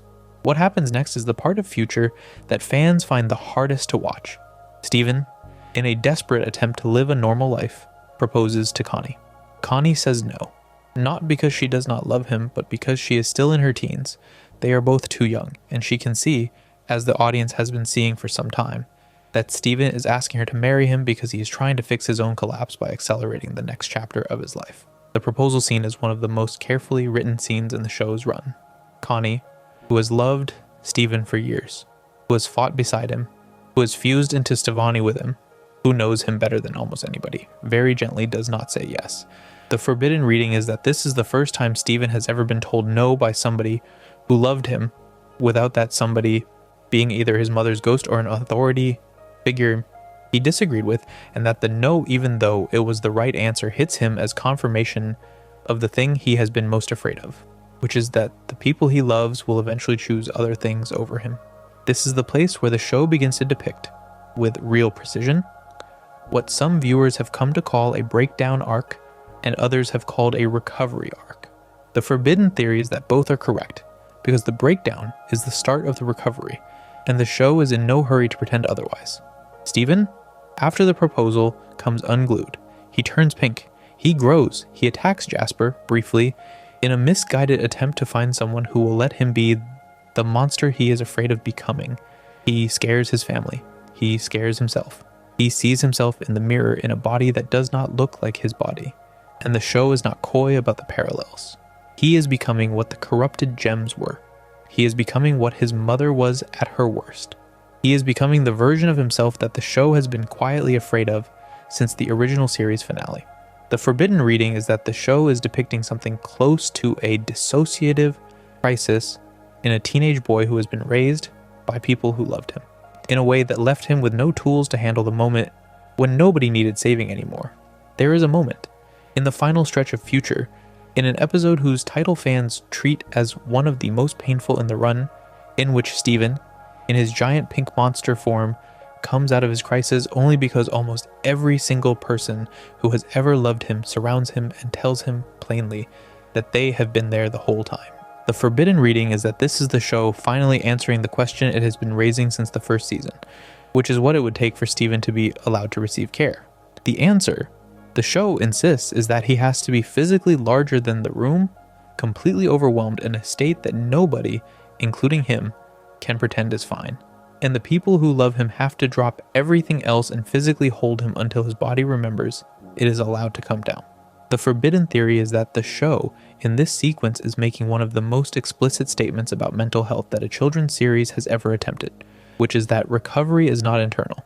Recovery is what happens when the people around you stop being too busy to look. The ending of Future is where the forbidden theory takes its quietest shape. Steven leaves Beach City, he drives away. He says goodbye to the crystal gems, individually, and the show is unusually careful to let each goodbye land. He is not running away. He is not abandoning anyone. He is doing the thing nobody had ever modeled for him, which is to put physical distance between himself and the people whose grief he has been carrying since childhood in order to find out who he is when nobody is asking him to be useful. The forbidden reading is that this is the only possible ending of the show. Any ending in which Steven stayed in Beach City would have been a lie. The pattern that broke him would simply reassert itself. The show, in letting him drive off, is not abandoning him. It is letting him go. There is an additional, sharper layer of the Future theory. Some fans have noticed that the show, in its final episodes, does not entirely resolve the question of whether Steven's body has actually stopped doing what it was doing. He is calmer. He is dating Connie at a distance in a manner appropriate to their ages. He is in therapy in the sense that Garnet has connected him with a human doctor whose name is mentioned and whose role is treated seriously by the writing. But the show does not promise that he is cured. The show does not promise that the corruption is gone. The show ends with him driving into the distance with his car full of his belongings and a clear sense that the next chapter, whatever it is one the audience does not get to see. The forbidden theory is that this is the show's most generous gift to its own protagonist. He does not have to perform his recovery for the audience. He does not owe anyone the ending. He is allowed to keep being a person we no longer have access to. Whatever happened next happened to him, in private, with people who loved him, the way recovery actually happens. The forbidden reading of Future, in the end, is that the show was always about this. The wars were the setup, the diamonds were the setup, the colonization was the setup, the fusions, the rebellions, the family secrets, the gigantic geological horrors under the earth, all of it was the show clearing space for the moment it could finally write, in detail, about a teenage boy realizing that the love he had received as a child had not prepared him for the person he was going to have to become. The forbidden theory is that the show was, all along, a story about that. Some fans walked away from the original series satisfied. Those fans, by leaving before Future aired, missed the point. There is a category of forbidden theory in Steven Universe that is not strictly about the show itself, but about what happened around it, off-screen, in the long process of making a children's cartoon that wanted to talk about all of the things we have just talked about. The forbidden reading is that the entire history of the show's production was a quiet, sustained negotiation between the writers and the network and the international broadcasters that were buying the show, and that fans, for years, have been piecing together which episodes were touched, which scenes were edited, which moments were removed in which countries, and trying to assemble a picture of the show as it would have looked if no version of it had ever been filtered. The most documented case is the Ruby and Sapphire wedding episode in the second half of the original series. the one where two characters coded as feminine get married in a small ceremony, surrounded by their friends, and the show treats it as one of the most joyful moments in its entire run. The episode aired in the United States as part of the regular broadcast schedule. In several other countries, the episode either did not air, aired late, or aired with edits. In a number of cases, the network responsible for airing the show in a given country made public statements explaining the reasoning. And the reasoning, broadly speaking, was that the local regulations or audience expectations were not seen as a fit for a wedding between two characters coded the way Ruby and Sapphire are coded. The forbidden theory does not need to do detective work here. The facts are on the record. The forbidden reading is just that the show, in writing this episode, knew the conversation it was going to provoke, made the episode anyway, and accepted the consequences. The wedding aired. The kiss aired. The marriage is canon. The forbidden reading is that this was a deliberate act by the writers, who had been waiting for the chance to make it for years. The Bismuth episode, which we have already talked about in detail, is another case where production circumstances became part of the conversation. By most accounts, the episode was held back from broadcast in some international markets for a stretch, and there are public discussions of why. The forbidden theory does not need a conspiracy here either. The episode contains, in its center, a character who argues that the only way to resolve a moral conflict is to kill the people on the other side of it, and broadcasters in some markets were uncomfortable with that. The forbidden reading is that the writing team knew this would happen, and wrote the episode anyway, because the question Bismuth raises is the question the show was, by that point, no longer willing to dodge. The forbidden reading is that the original run of Steven Universe is full of these small, deliberate provocations, each of which was negotiated with the network in some way that the audience does not see, and that the show's final shape is the result of those negotiations. There are smaller, quieter cases. The way various international broadcasters handled the visual coding of certain fusions. The way certain countries cropped, redrew, or recolored frames during dance sequences. The way certain references to gem society were either translated literally or smoothed out into something more conventional. The forbidden theory is not that the show was the victim of a single coordinated effort. It is that the show was, episode by episode, the product of an ongoing argument between a writing team that wanted to push the form of children's animation in a particular direction and the much larger international apparatus of children's broadcasting, which has, for decades, treated certain stories as either too political or too adult for a young audience. The forbidden reading is that Steven Universe, as it exists, is the cleaned up version of a show that the writers, if they had been entirely unconstrained, would have made even more radical. The original arcs, the original episode order, the original length of certain arcs are all things fans have tried over the years to reconstruct. The most discussed case here, and the one we need to handle with care, is the question of the show's pacing in its last stretch. The original series, as broadcast, has an ending that some fans found unusually compressed. The arc, with the diamonds, the reformation, the resolution of the corruption, all of it happens across a final block of episodes that move quickly compared to the patient pace of the middle seasons.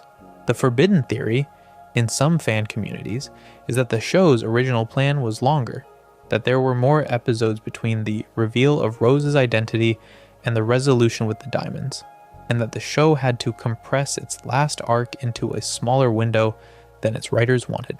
The forbidden reading does not need to invent a villain here. Animated shows are renewed in blocks. The show's release schedule was, by this point, well documented to have moved around.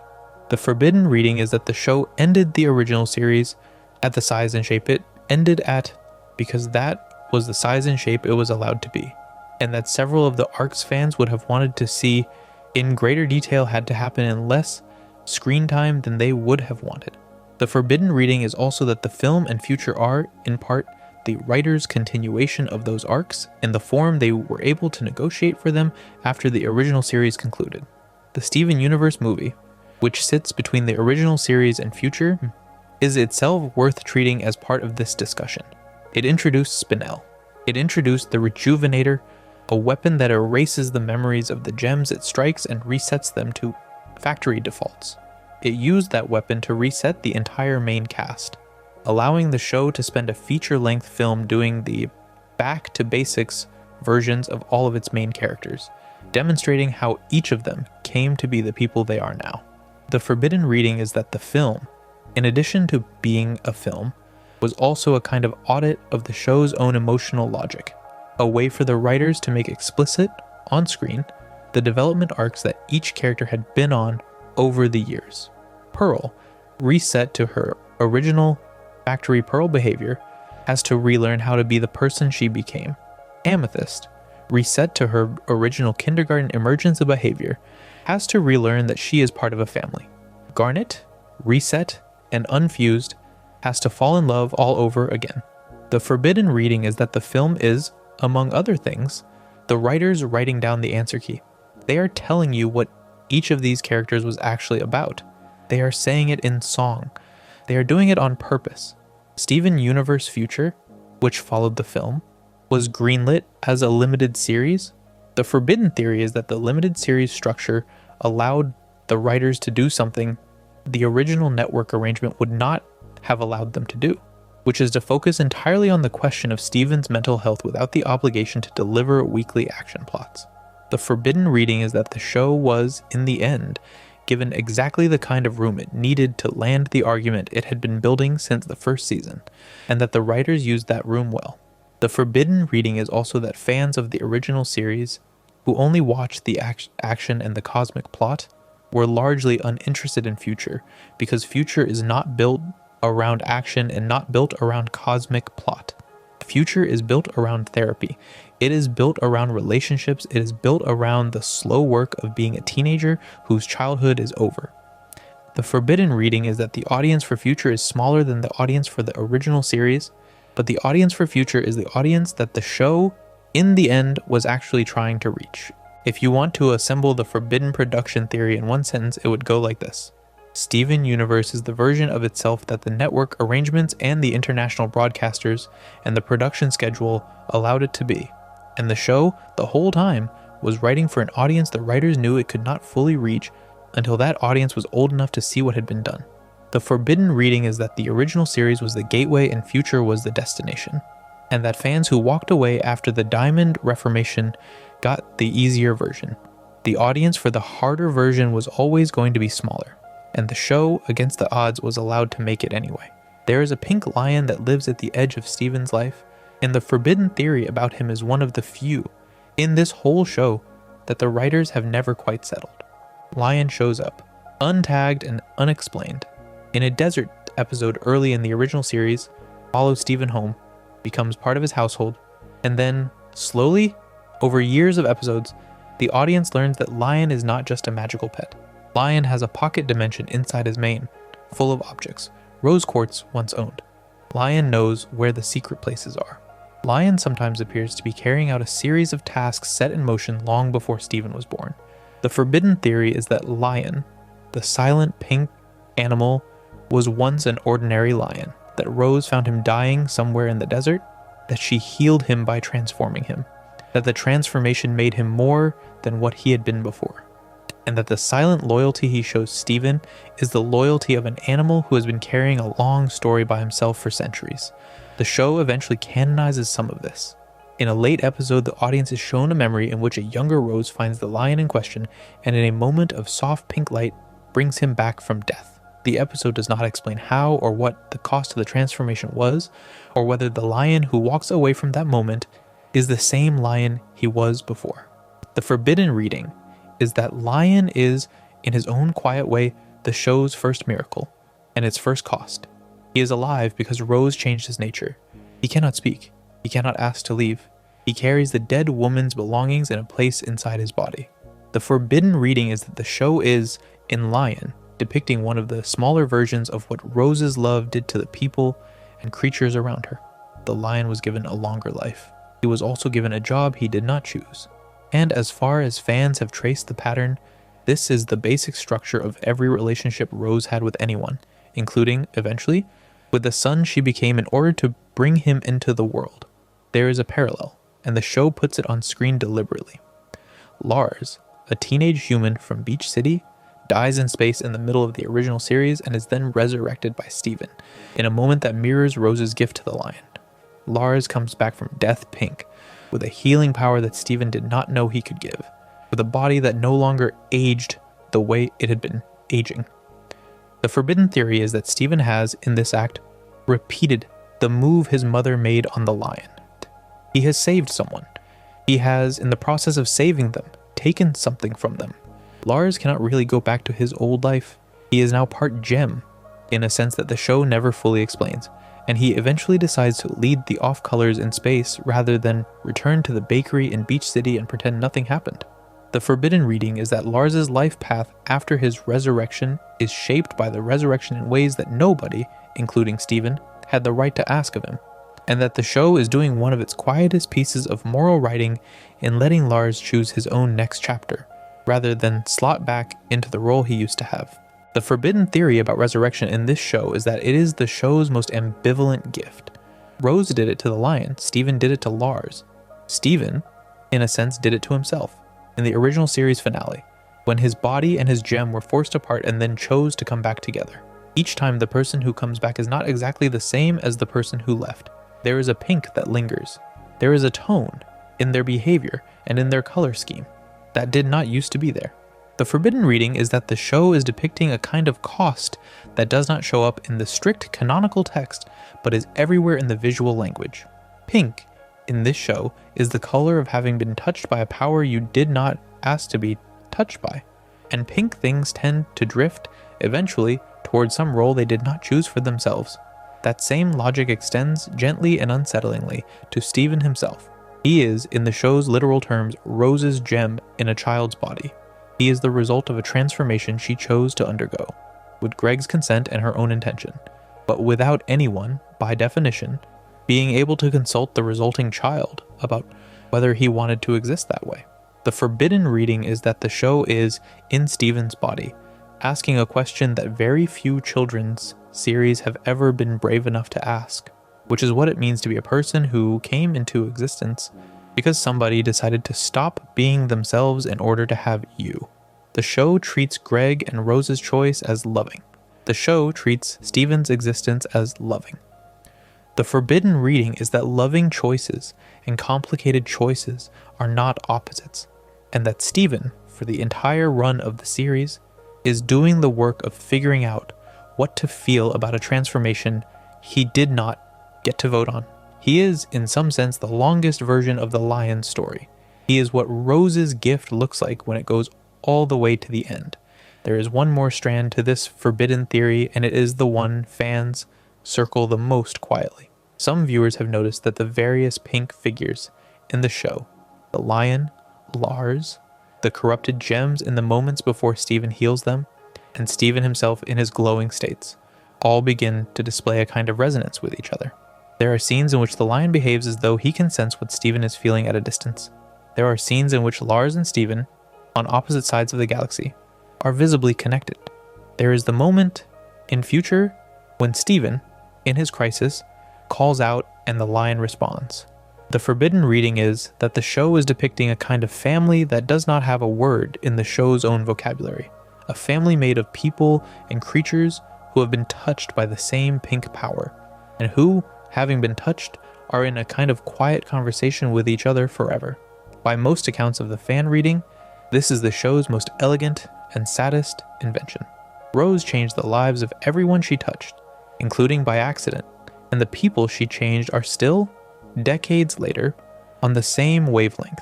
The lion theory and the resurrection theory and the pink resonance theory are, in the end, the same forbidden theory in different shapes. The show was, the whole time, telling you that there is no clean way to save a person, and that the most loving acts in the universe are often the ones that change the person you saved into someone they would not otherwise have been. Steven, as the child of one such act, spends the series learning that the love he was given was real, and also that the act that gave it was complicated, and that he has to live in the body that resulted whether he likes it or not.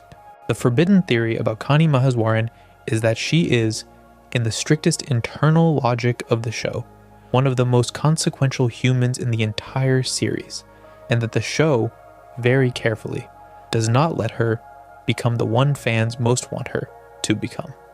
Connie shows up in the early seasons as the bookish girl on the beach, the daughter of a doctor mother and a security guard father, the human friend Steven needed.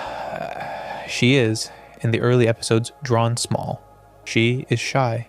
She reads. She is afraid of her mother's expectations. By the end of the show, she is fighting alongside crystal gems in a sword that used to belong to Rose Quartz, fusing with Steven into Stevonnie, training under Pearl as a sword master, and gradually transforming, in a way that some fans found exciting and some fans found alarming, into the one human in the show who is fully integrated into the gem world. The forbidden reading starts with the sword. Pearl trains Connie. Pearl, the same Pearl who served Pink Diamond as a Pearl. The forbidden reading is that Pearl, who has been trying to figure out for thousands of years what to do with herself outside of service, decides at some point in the show's middle stretch to train a human girl to do the thing Pearl was originally taught to do. The forbidden reading does not need to make Pearl a villain here. Pearl loves Connie. Pearl is genuinely a good teacher, but the pattern is sitting there for the audience to see, and the show is, very gently, asking you to notice that Pearl is teaching a young human girl to be a knight, with all of the loyalty and self-subordination that knighthood implies, and that this is the structure Pearl knows. Connie, in turn, takes to the training in a way that fans, on rewatch, have found uncomfortable. She is good at it. She is rapidly very good at it. She is willing, by the back half of the original series, to put her life on the line in ways that no other human in the show is asked to. The forbidden theory does not need to go anywhere dark with this. Connie's love for Steven is real. Her courage is real. Her decision to fight alongside the crystal gems is hers. But the forbidden reading is that the show is, in Connie, depicting one of the quietest forms of how a person can become absorbed into a family that is not their own, and how that absorption is rarely the result of one decision. It happens episode by episode. It happens because the alternative is feeling small at home, where her mother's expectations are exhausting, and her father's love is well-meaning but distant. The forbidden reading is that Connie is the show's portrait of a child who finds, in another family, a more interesting version of herself, and who has to figure out, over the course of years, how to keep being a part of her own family at the same time. The show treats this with sensitivity. Connie's relationship with her parents is rebuilt in the middle seasons. Her mother, in particular, learns to listen. Her father, in particular, learns to step in. By the end, Connie has both families, and the show treats both families as real. Stevonnie is the place where this Connie theory becomes harder to look at, and the forbidden reading is one that the show itself, through its writers' public statements, has more or less endorsed. Stevonnie is the fusion of Steven and Connie, a person of indeterminate gender, taller than either of them, with a voice and a manner that are not strictly either of theirs. The show treats Stevonnie with extraordinary care. Other characters use neutral pronouns. Stevonnie is allowed to be a romantic and social entity on their own terms, not just a combat form. They go on a date in one episode. They go to a party in another. They are, as a character, the show's clearest declaration that gender, in this fictional universe, is something gems and humans can experience differently from how human society has tended to organize it. The forbidden theory is that this was, when the show aired, one of the loudest queer representations on a children's network in the United States, and that the writers were aware of exactly what they were doing in each appearance of Stevonnie. The forbidden reading is that fans who came to the show as questioning teenagers, particularly in the period before non-binary identity was widely discussed in mainstream media, found in Stevonnie a kind of permission to imagine themselves that they had not previously been given by any other piece of children's television. The show, by canonizing Stevonnie and treating their existence as joyful, did something that fans have credited as actually meaningful in their lives. The forbidden reading bites hardest at the moment in future when Stevonnie cannot stay together. By that point in the timeline, Steven is in his crisis, and his ability to fuse cleanly with Connie has begun to fail. The fusion attempts come apart. Stevonnie, when they appear, are visibly unstable. The forbidden reading is that the show is depicting in this destabilization the cost of Steven's larger collapse on every relationship he has. The fusion is a body, and the body is governed by the wellness of both participants, and Steven, by this point, is no longer well enough to bring an equal half. Stevonnie comes apart because Steven is no longer able to be present as a partner. Connie, in turn, is the one who has to live with that. and she does so by quietly choosing to wait, in the way that the show treats with maturity, until Steven is healthy enough to come back to her. There is a longer Connie theory that fans circle, and it is the one the show does not quite commit to. Some readers of the show have suggested that Connie, by the end of Future, is going to be one of the next generation of leaders that the post-Diamond Galaxy is going to need. That the universe of Steven Universe is being set up for a continuation in which Connie, by then a young adult, is going to do work in space that Steven is no longer interested in doing. There is no canonical confirmation of this. The show ends with Connie on the lawn, waving Steven off as he drives away, and the future the show implies is one that she is going to live, partly with him and partly without him, in the ways that any relationship of that scale requires. The forbidden reading is that the show is being unusually generous in not telling you what Connie does next, because the show has trusted you to imagine her with the same care. It has trusted you to imagine Steven. You can see her becoming a doctor. You can see her becoming a sword master.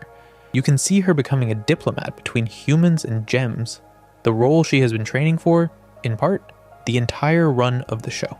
The show leaves the choice with you. The forbidden reading is that the show is, in the end, telling you that the next generation of this universe is in good hands, and that the hands belong to Connie Mahaswaran, and that the work of building a better galaxy after the rebellion ended is going to be done by the people who were, in the original series, just children. There is one more piece of the Connie theory worth pulling out. In the moment when Steven, finally, after his crisis, asks for help, Connie is one of the people who is in the room. She does not, at that moment, try to fuse with him. She does not, at that moment, try to fix him. She holds onto him. She lets him be the size he is. She does not flinch. The forbidden reading is that this is, in the entire show, the cleanest depiction of what love is actually supposed to be. It is not the magic of the fusion. It is not the heroism of the sword fight. It is one person sitting with another person who is in the worst state of their life and not running away. The forbidden reading is that the show, in this moment, is asking you to revise everything you thought it had been telling you about love, magic, family, and gems, and to notice that it had, the whole time, been telling you something simpler. Love is the thing you do not leave. Connie does not leave. Connie has, from the first episode, never left. The forbidden reading of her arc is that the show is, very quietly, structurally insisting that the hero of the back half of the story is not actually Steven. It is Connie. Steven is the patient. Connie is the friend who refuses to be told there is no point. And the show, in its last scenes, lets her be that, without ever needing to announce it. The forbidden theory about Amethyst is a class theory, and the show, for years, was willing to write it without ever quite using that word. Amethyst was made on Earth. Amethyst was made in a kindergarten, the place where Pink Diamond's colonization project drained the local life out of the rock in order to grow new gem soldiers.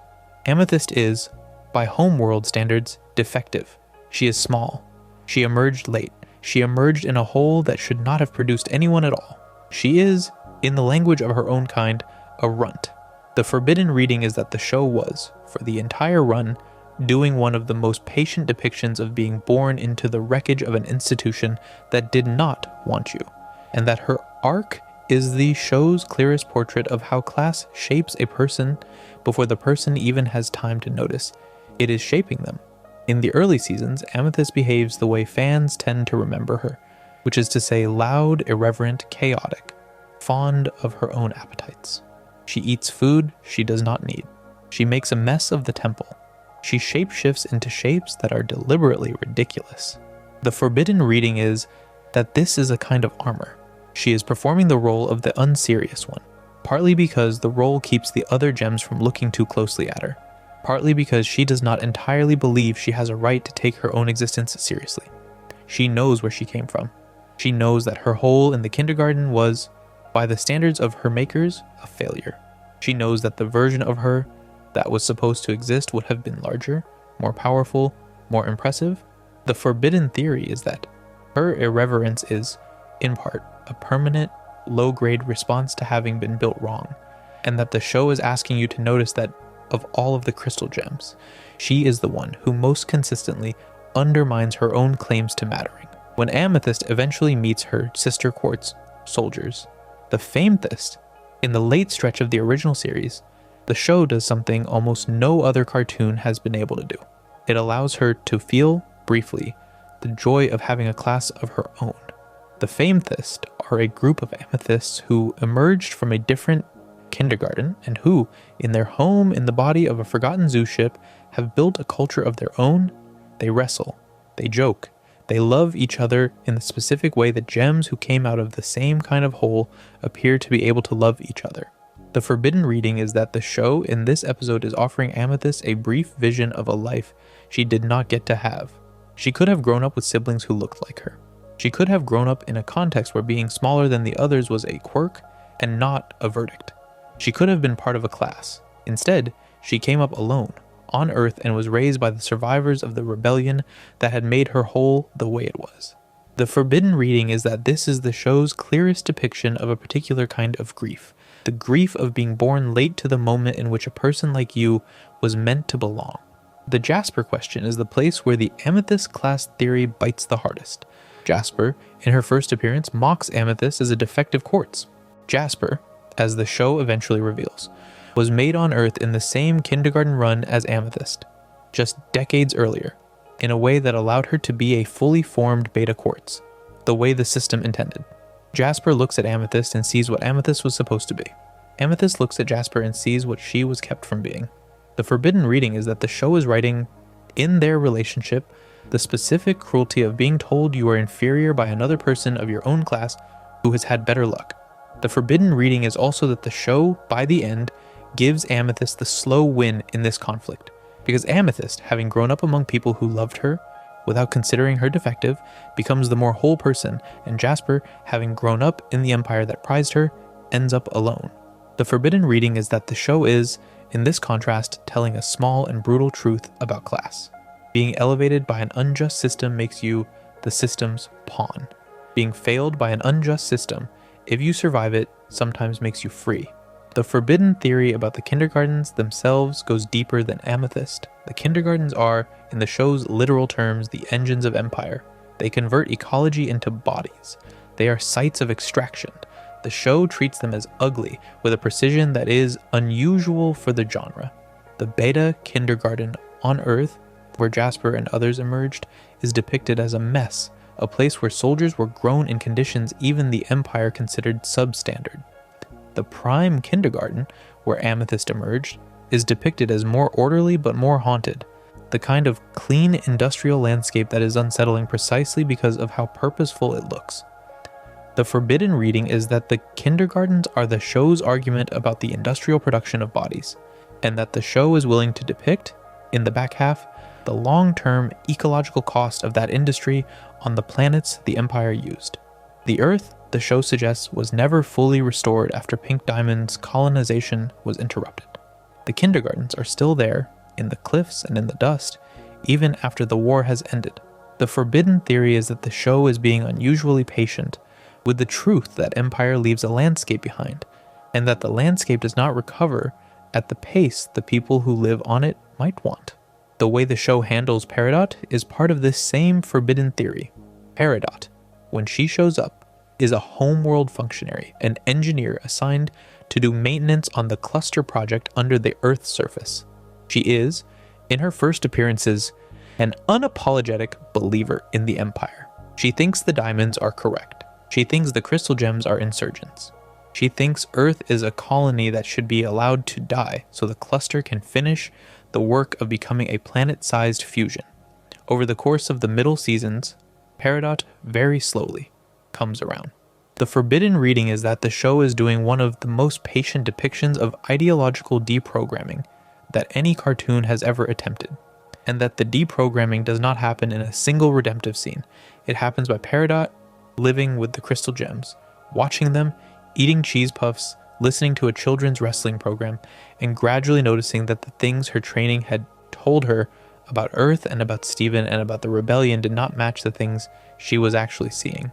The forbidden reading is that the show is, in Peridot, depicting how a person leaves an ideology, which is rarely by dramatic conversion and usually by the slow accumulation of experiences that the ideology cannot account for. The forbidden theory about Amethyst and Peridot, taken together, is that the show is doing a class diptych. Amethyst is the gem who was made on Earth, who was made wrong by the Empire's standards, and who, having been raised by survivors, has the longest road back to liking herself. Peridot is the gem who was made by the Empire's standards, who was sent to Earth as a tool of the Empire, and who, by walking away from it, has to invent a way of being that her training did not prepare her for. The forbidden reading is that the show is putting them in the same barn, in the same friendship, on purpose, because the two arcs are mirror images, and because the show wants you to see that the work of becoming a free person, regardless of how you started, is approximately the same length. Watch the way they end up. Amethyst, by the end, is more confident, more grown into herself, more able to take her own contribution seriously. Peridot, by the end, has become an inventor, a crystal gem in her own right, an enthusiastic citizen of the Earth she once thought ought to be allowed to die. The forbidden reading is that the show is, with these two, demonstrating what its larger argument actually looks like in a small story. Empire makes some people defective and other people loyal.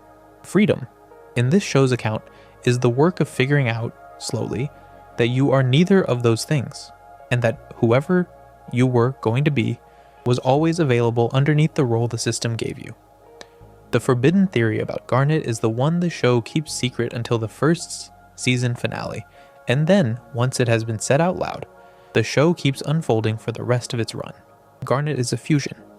Garnet is the permanent, continuous fusion of two smaller gems, Ruby and Sapphire, who fell in love during the original rebellion thousands of years ago, and have, by choice, remained one person ever since. The forbidden reading is that this single piece of information rewires almost every interaction Garnet has been in.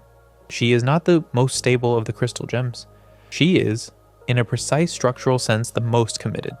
She is two people choosing, every second, not to come apart. When the show finally lets Ruby and Sapphire come apart, in a moment of stress, you see them, briefly, as separate gems. Ruby is small, hot, fast, anxious, devoted. Sapphire is taller, slower, foretelling, internal, devoted. The two of them together are Garnet. The forbidden reading is that the show is making, in this fusion, one of the cleanest arguments for romantic love it has available to it. Garnet is not the magic of two people becoming better than they were. Garnet is the ordinary, daily, often boring decision to stay in a relationship long after the initial reason to be in it has been answered. Garnet is what marriage looks like when you make the marriage a body. The forbidden theory is that this is the show's clearest and quietest political statement, the one that did not need any disguise to land.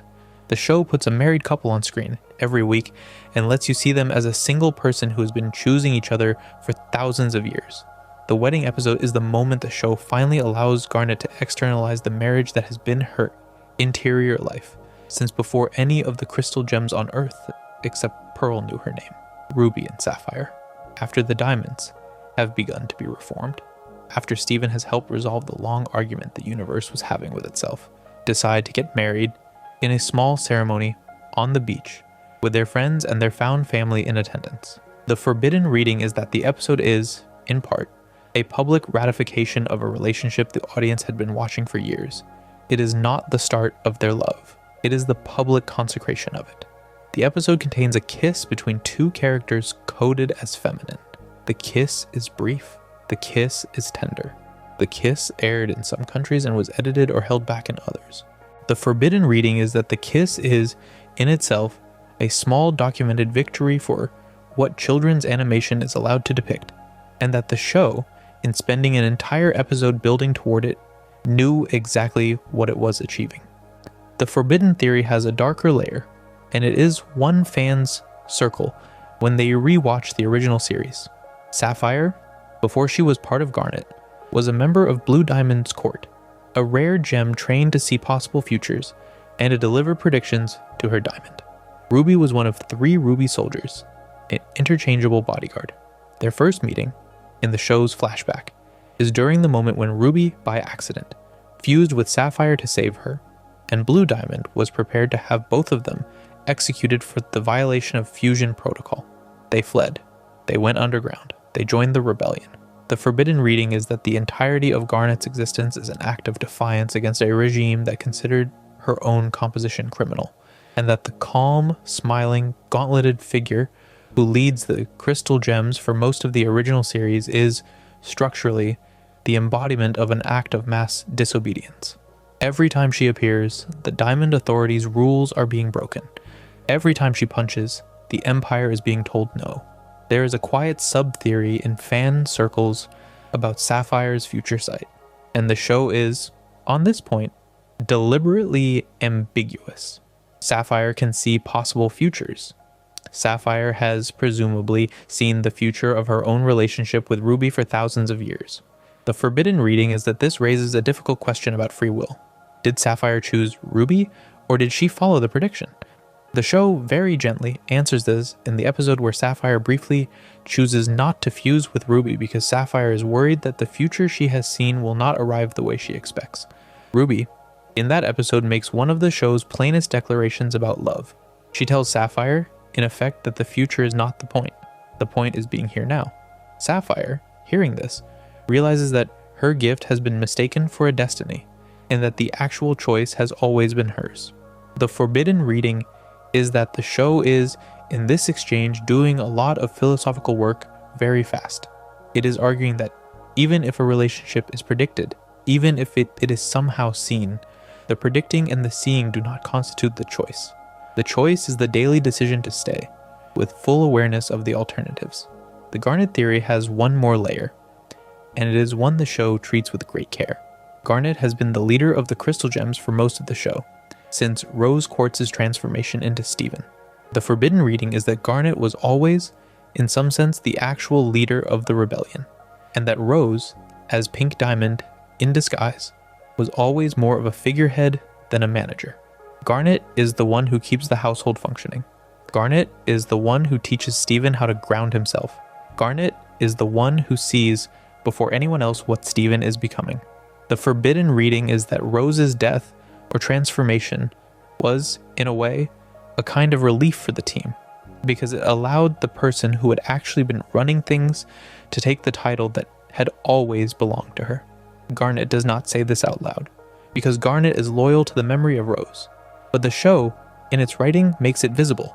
The forbidden reading is that the rebellion's survival was always more a function of Garnet's persistent presence than of Rose's strategic genius. Rose was the spark. Garnet was the structure. Watch the way Garnet handles the rest of the crystal gems and you see this. Pearl, who is the most volatile in her grief, defers to Garnet on practical questions even when she does not want to. Amethyst, who is the most chaotic, comes to Garnet for permission to be herself. Steven, when he is younger, asks Garnet for advice about everything from school to whether he should put a particular gem in a bubble. Garnet, throughout, does the work of holding the household together, partly because the two halves of her have, by their own example, demonstrated that this is what staying with somebody actually looks like. The forbidden reading is that Garnet is, all along, the show's actual model of what a family looks like, and that the show wants you to notice that the model is, in the strict structural sense, a queer marriage of two people who decided to be one person and who have remained one person by daily choice, for almost as long as the show's universe has been documented. There is a moment in Steven Universe Future where Steven, at the height of his crisis, sees Garnet briefly come apart on his behalf, and the moment is one of the most painful in the run. Ruby and Sapphire, no longer fused, look at Steven with the kind of fear that you can only really feel for somebody who has been your son for as long as you can remember. The forbidden reading is that the show, in this scene, is letting you see that Garnet, despite everything, despite the centuries of stability, is also a parent, and that even a fusion of two people who love each other completely can be shaken when their child is in trouble. They come back together quickly. They hold Steven the way only Garnet can.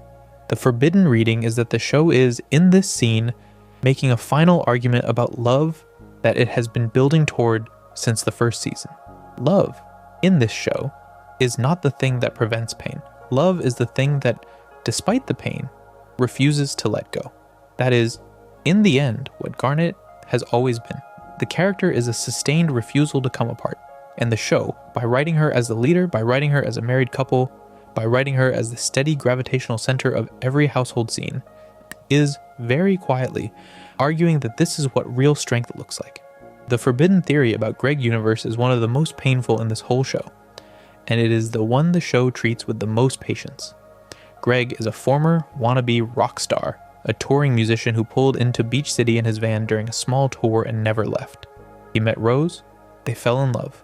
He stayed. He let go of the music career he had been chasing. He moved into his van, and then, eventually, into a storage unit, and then, eventually, into a more substantial life. He is, by the time the show begins, a soft, slightly overweight man with a long ponytail and a beach sidecar wash, who lives modestly, who plays guitar in the evenings, who treats his son with the kind of attentive, gentle love that you do not always see modeled in animation, and who carries a kind of grief he has never quite resolved. The forbidden reading starts with the fact that the woman Greg loved was, in the strict literal terms of the show, an alien. She was older than him by an order of magnitude that he probably cannot fully process. She was, as it turned out, the leader of a rebellion against an interstellar empire. She was, as it turned out further, the very monarch of that empire she had been pretending to oppose, and she did not tell him most of this.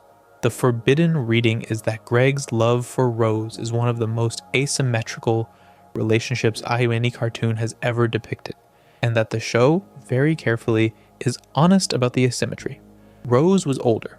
Rose was more powerful. Rose was capable of changing her own physical form. Rose was effectively immortal. Greg was a touring musician with bad hair. The forbidden reading is that the show is, in its depiction of their relationship, willing to look at the question of consent and power in a way that very few cartoons would attempt. Did Greg, at the start, understand who he was getting into a relationship with? He clearly did not. Did Rose know that her preferences would, by definition, reshape his life in ways he could not anticipate? She clearly did. The show does not condemn her for this. The show does not let her off the hook for it either. The show, instead, lets Greg, in the present day of the original series, carry the question quietly in his body, and lets the audience notice that he has never quite resolved it.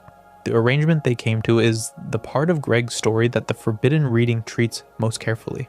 Rose wanted a child. Rose was, in her gem form, not able to produce one in the ordinary way. The deal she made with Greg involved her giving up her physical form in order for Steven to exist. Greg agreed to this. Rose agreed to this. They knew in the abstract what it would mean, and it meant, in practice, that Rose stopped existing as a person Greg could touch, that Steven was born, and that Greg was now a single father to a child who carried his dead partner's gem in his stomach. The forbidden reading is that Greg, for the entire run of the original series and into future, is doing the work of being both Steven's father and the keeper of the memory of Steven's mother, and that he is doing this without any model. He cannot look at any other human and find a parallel to his exact situation. He cannot find a self-help book. He cannot find a friend who has been through something similar. He is, in the truest sense, alone with the relationship he had and the son it produced. The show, very gently, lets you see what this does to him. Greg is one of the most patient adult characters in any cartoon. He listens when Steven asks questions about his mother. He answers truthfully, with the limited information he has. He admits, repeatedly, that there are things about Rose he never understood and now will never understand. The forbidden reading is that Greg has accepted, in a way the crystal gems have struggled to, that the woman he loved was, in some sense, not entirely available to be known. He loved her anyway. He raised her son anyway. And the show, by writing him this way, is making one of its quietest and most generous arguments. It is possible to love a person who you do not, in the strict sense, fully understand. It is possible to honor their memory without insisting that the memory is complete. The forbidden reading is that Greg is the show's portrait of a kind of long-term, emotional patience that most adults never manage in real life. The show treats him with respect because he has earned it the slow way. There is a more difficult layer to the Greg theory. When the reveal happens in the late stretch of the original series, when the show finally tells the audience and Steven that Rose was Pink Diamond, Greg has to absorb this along with everyone else. The episode in which he learns is one of the most carefully written character studies in the show. He does not get angry. He does not get loud. He sits with the information. He thinks about it. He understands slowly that everything he thought he knew about the woman he loved was, at best, the version of her that she was willing to be in front of him. The forbidden reading is that the show in this episode is asking you to notice that Greg's love for Rose was real, that her love for him was real, and that this fact does not actually answer the questions raised by the asymmetry. He still does not know who she really was. He still does not know whether she ever planned to tell him. He still does not know whether his entire life with her was, in some sense, a performance she was giving for an audience of one. The show does not answer these questions for him. The show lets him carry them. The forbidden reading is that the show, in letting Greg carry them quietly, is doing the most honest thing any cartoon could do about love between a long-lived person and a short-lived one. It is acknowledging that the short-lived person is going to outlive the relationship in a way the long-lived person did not have to consider, and that the short-lived person, if he is lucky, will eventually find a way to be at peace with that. Greg has a family. In the back half of the original series that the show introduces with care, he has a brother. He has parents who are still alive. He has a complicated past that explains in part why he was so willing in his early 20s to give up everything and stay in Beach City with a magical woman who was probably not entirely truthful with him about who she was. The forbidden reading is that the show, in giving Greg this backstory, is helping you understand why his attachment to Rose was so absolute. He had not, before he met her, felt like he belonged. He had been raised in a household that was warm but also closed, that wanted him to follow a particular path. He had broken away from that and found, very quickly, somebody who promised him, by her own presence, that he could be the person he wanted to be. The forbidden reading is that Greg's whole life was, in some sense, organized around the moment Rose walked into the parking lot of his small concert. The rest of the show is what happens after that organization is no longer available, and Greg, slowly, decade by decade, builds a smaller and more honest life out of the pieces he has left. By the time of Future, Greg has become, very visibly, the parent in the household who notices things first. He is the one who realizes, before the crystal gems do, that Steven is in trouble. He is the one who, when Steven calls him from his car, tells him to come over and stays with him. He is the one who, when Steven's pink crisis is at its peak, stands in front of his giant pink sun and tells him plainly that he is loved and that he can come down. The forbidden reading is that the show in these moments is letting Greg be what he has always been, which is the one adult in the room who has been doing the quiet work of paying attention. He is not the most powerful character. He is not the most articulate. He is the one who, when his son needs him, is there. The forbidden reading is that this is, in the end, what the show was making an argument for. The most valuable thing an adult can be is reliably available. And Greg, throughout the run, has been reliably available. The show, by ending its run with him still alive, still present, still parenting, is doing the rare thing of writing a story in which the loving father is allowed to keep being loving without being killed off, without being humiliated, without being made the source of the protagonist's pain. He is the source of the protagonist's recovery. He is the model that allows the recovery to happen. The forbidden reading of Greg in the end is that he is the show's quiet center. The crystal gems are the magic. The diamonds are the politics. The corruptions and rebellions and fusions are the spectacle. Greg is the reason any of it landed. He is the human in the center of the room, eating cereal at his son's kitchen table, asking how things are, and listening to the answer. The forbidden reading is that the show was, the whole time, writing for the kind of viewer who needed exactly that, and that Greg, for those viewers, was the most important character on the show. There is a final category of forbidden theory in Steven Universe, and it is the category of theories the show, in the end, decided not to answer. The forbidden reading is that the show, by choosing to leave so much unresolved, was telling you something about the kind of universe it was depicting, and that the open ends were not failures of writing but a deliberate choice. The show, at the end, did not want you to be entirely sure of what came next. The largest open end is the future of the diamonds. By the end of Future, the diamonds have been reformed. They are, the show implies, now committed to dismantling the systems they used to run. They are traveling. They are healing the gems they corrupted. They are, in some sense, doing the work of repairing the universe they damaged. The forbidden reading is that the show, by not following them too closely, is being deliberately vague. We do not know whether the rest of the gem galaxy has accepted the reformation. We do not know whether the off-colors hidden under Homeworld have been welcomed back into civic life. We do not know whether the dead planets, the diamonds, left behind, all of the colonies that did not survive, have been remembered in any way. The show ends with the diamonds gone from the central story, and the forbidden reading is that this is intentional. The show has decided that the work of repairing an empire is not the work of one cartoon's last few episodes, and that the audience should not be allowed to leave thinking that it was finished. The second open end is the question of what the gems are ontologically. The show, throughout its run, has dropped pieces of information about the nature of gem consciousness. Their bodies are projections. Their gems are the actual self. They can be shattered, and shattering is a kind of permanent injury that the show treats with horror. They can be poofed, and poofing is a kind of temporary withdrawal that is closer to sleep than to death. They can be fused, and fusion creates a new self that is somehow simultaneous with the selves that made it. They can be corrupted, and corruption is a kind of damage that warps the consciousness.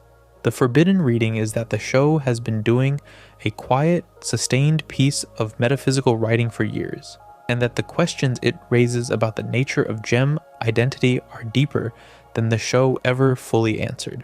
What does it mean to be a person whose memory persists across thousands of years? What does it mean to be a person who can choose, at any moment, to merge with another person? What does it mean to be a person whose body is made of light?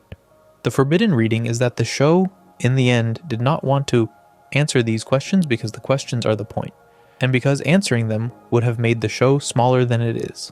The third open end is the question of Steven's body. Steven is, by the strict canonical text, a hybrid being who has never existed before in the universe of the show. He is half human and half gem. He has a gemstone in his stomach, where a navel would be in a fully human child. He ages, but he does not age the way humans age, and the show implies that he might age more slowly than his human friends. He can heal. He can fuse with humans, which is supposed to be impossible. He can fuse with gems, which is supposed to be Pink Diamond's kind of fusion.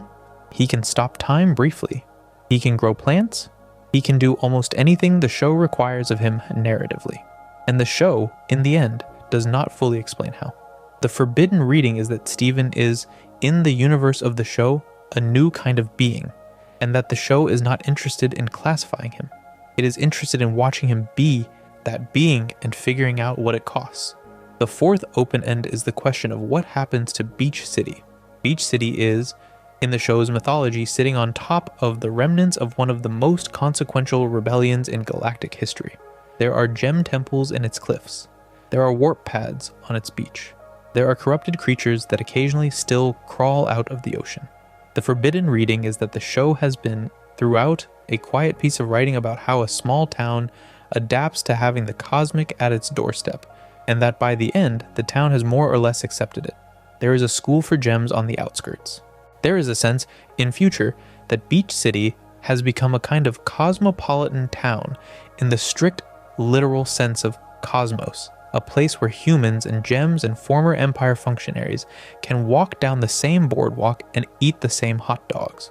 The forbidden reading is that the show has been writing, the whole time, a portrait of integration in a small town, and that the integration is not, in the end, conflict-free. It is awkward. It is funny. It is, in some moments, genuinely difficult. But it is happening. And the show ends with it ongoing. The fifth open end, and the one fans circle the most, is the question of whether Steven will ever come back. The show ends with him driving away. He has, by that point, made it clear that he is leaving so that he can figure out who he is when he is not the Crystal Gem's protector, and not the Diamond's nephew, and not Connie's potential fiancé, and not anything except a person in his own right. The forbidden reading is that the show, in not promising his return, is being deliberately kind to him. It is not asking him to perform his recovery on screen. It is letting him drive away and trusting the audience to imagine him healing somewhere we do not get to see. The forbidden reading is that this is, in the end, the cleanest possible final gesture the show can make. It is the gesture that says, of every person who has ever loved this show, that you have, at last, been trusted to let him go. The sixth open end is the one the audience itself has to fill in. Steven Universe was a show watched for years by viewers who were themselves in difficult places. The forbidden reading is that the show was, in the end, designed to be watchable by the kind of viewer who needed it, and that the work the show does in the back half is, in part, a model that the viewers themselves could carry into their own lives. This is what fan communities mean when they say that the show changed them. The show did not just entertain, it demonstrated in long form what care looks like, what apology looks like, what listening looks like, what loving a person who is not well looks like, what staying looks like. The forbidden reading is that the show, by doing this in a children's animation, achieved something that goes beyond the strict measure of how many episodes it produced or how many copies of the soundtrack it sold. It taught a small but real population of viewers, over years, how to behave inside their own families. That is the open end the show is most quietly proud of, and it is the one the audience in the end has the job of finishing. The forbidden theory at the center of all of these open ends is simple. The show did not want to be finished. The show wanted to be carried. And the audience, by talking about it the way it does, in long video essays and longer chat threads and the small private kindness of bringing it up with a friend, is every day doing the caring. The show ends with Steven driving away. The forbidden theory is that the show ends with you driving forward, with the show in the car somewhere with you. There is a final forbidden theory worth turning over before we leave this, and it is the one fans treat as the show's actual moral argument, the thing it spent years working its way up to. The forbidden theory is that Steven Universe was, the whole time, a sustained argument against the idea that anyone gets to be only one thing. The diamonds are not only tyrants. The crystal. There is a short scene in the final season of Steven Universe where a character we had been told was good, the founder of the crystal gems, the figure every adult in the show had spent their lives mourning or worshipping or trying to escape, is revealed to have been someone else entirely. Not symbolically, not metaphorically, literally. The mother was the tyrant. The rebellion was a costume. And the little boy at the center of the show, the one who has spent years telling himself he is following in her footsteps, is suddenly standing on top of a lie his whole identity was built on. Almost nothing in modern animation has done that to a child protagonist with that much patience. Tonight, on Futuro, we are going through every forbidden theory Steven Universe has ever quietly invited. The ones the show only hints at. The ones the fans have built whole essays around. The ones that turn the gentle cartoon into something much harder to look at. So get comfortable, turn the lights down, and if you have not subscribed yet, it really does help us keep making these long ones. The first forbidden theory is not really about a twist at all. It is about the show itself, and what kind of story it was always going to become. Steven Universe begins, on the surface, as a wholesome cartoon. A round, soft, cheerful boy lives in a beach town with 3 magical guardians and helps them on missions to protect the earth from the strange, glowing creatures that crawl out of the ocean and the cliff faces. The early episodes have a very specific texture. They are warm, slow, often comedic, often about something small like ice cream sandwiches or a parade or a haunted lighthouse. If you started the show at the beginning and stopped after the first dozen episodes, you would walk away thinking you had watched a sweet, slightly offbeat children's show with very pretty backgrounds, and that is exactly the cover story. Because if you keep watching, the show begins to do something that almost no other Western animated series for children has ever managed, which is that it gradually but unmistakably reveals that everything inside that wholesome frame is the leftover of a war. The crystal gems are not a quirky trio of adventurers. They are survivors. The beach city the boy grows up in is built on a battlefield. The mother he never met is not the saint everyone has been polishing her memory into, and the guardians who raised him have all been carrying versions of grief that range from quiet sadness to something a lot closer to post-traumatic stress. The cheerful tone of the early episodes was not a lie, exactly. It was the way the survivors had learned to talk in front of the child.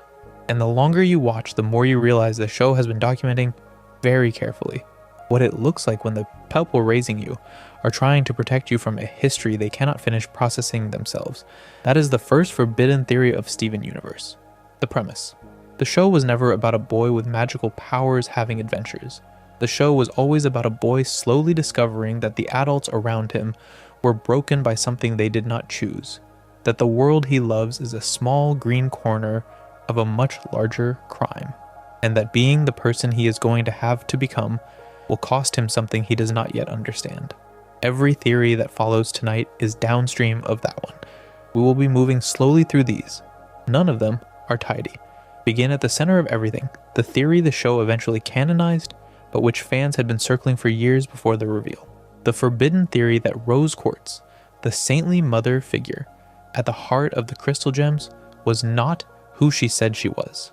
In the early seasons, the show treats Rose almost the way a religion treats a saint. The gems describe her in unison and in fragments. She loved everything. She believed in everything. She found beauty in everything.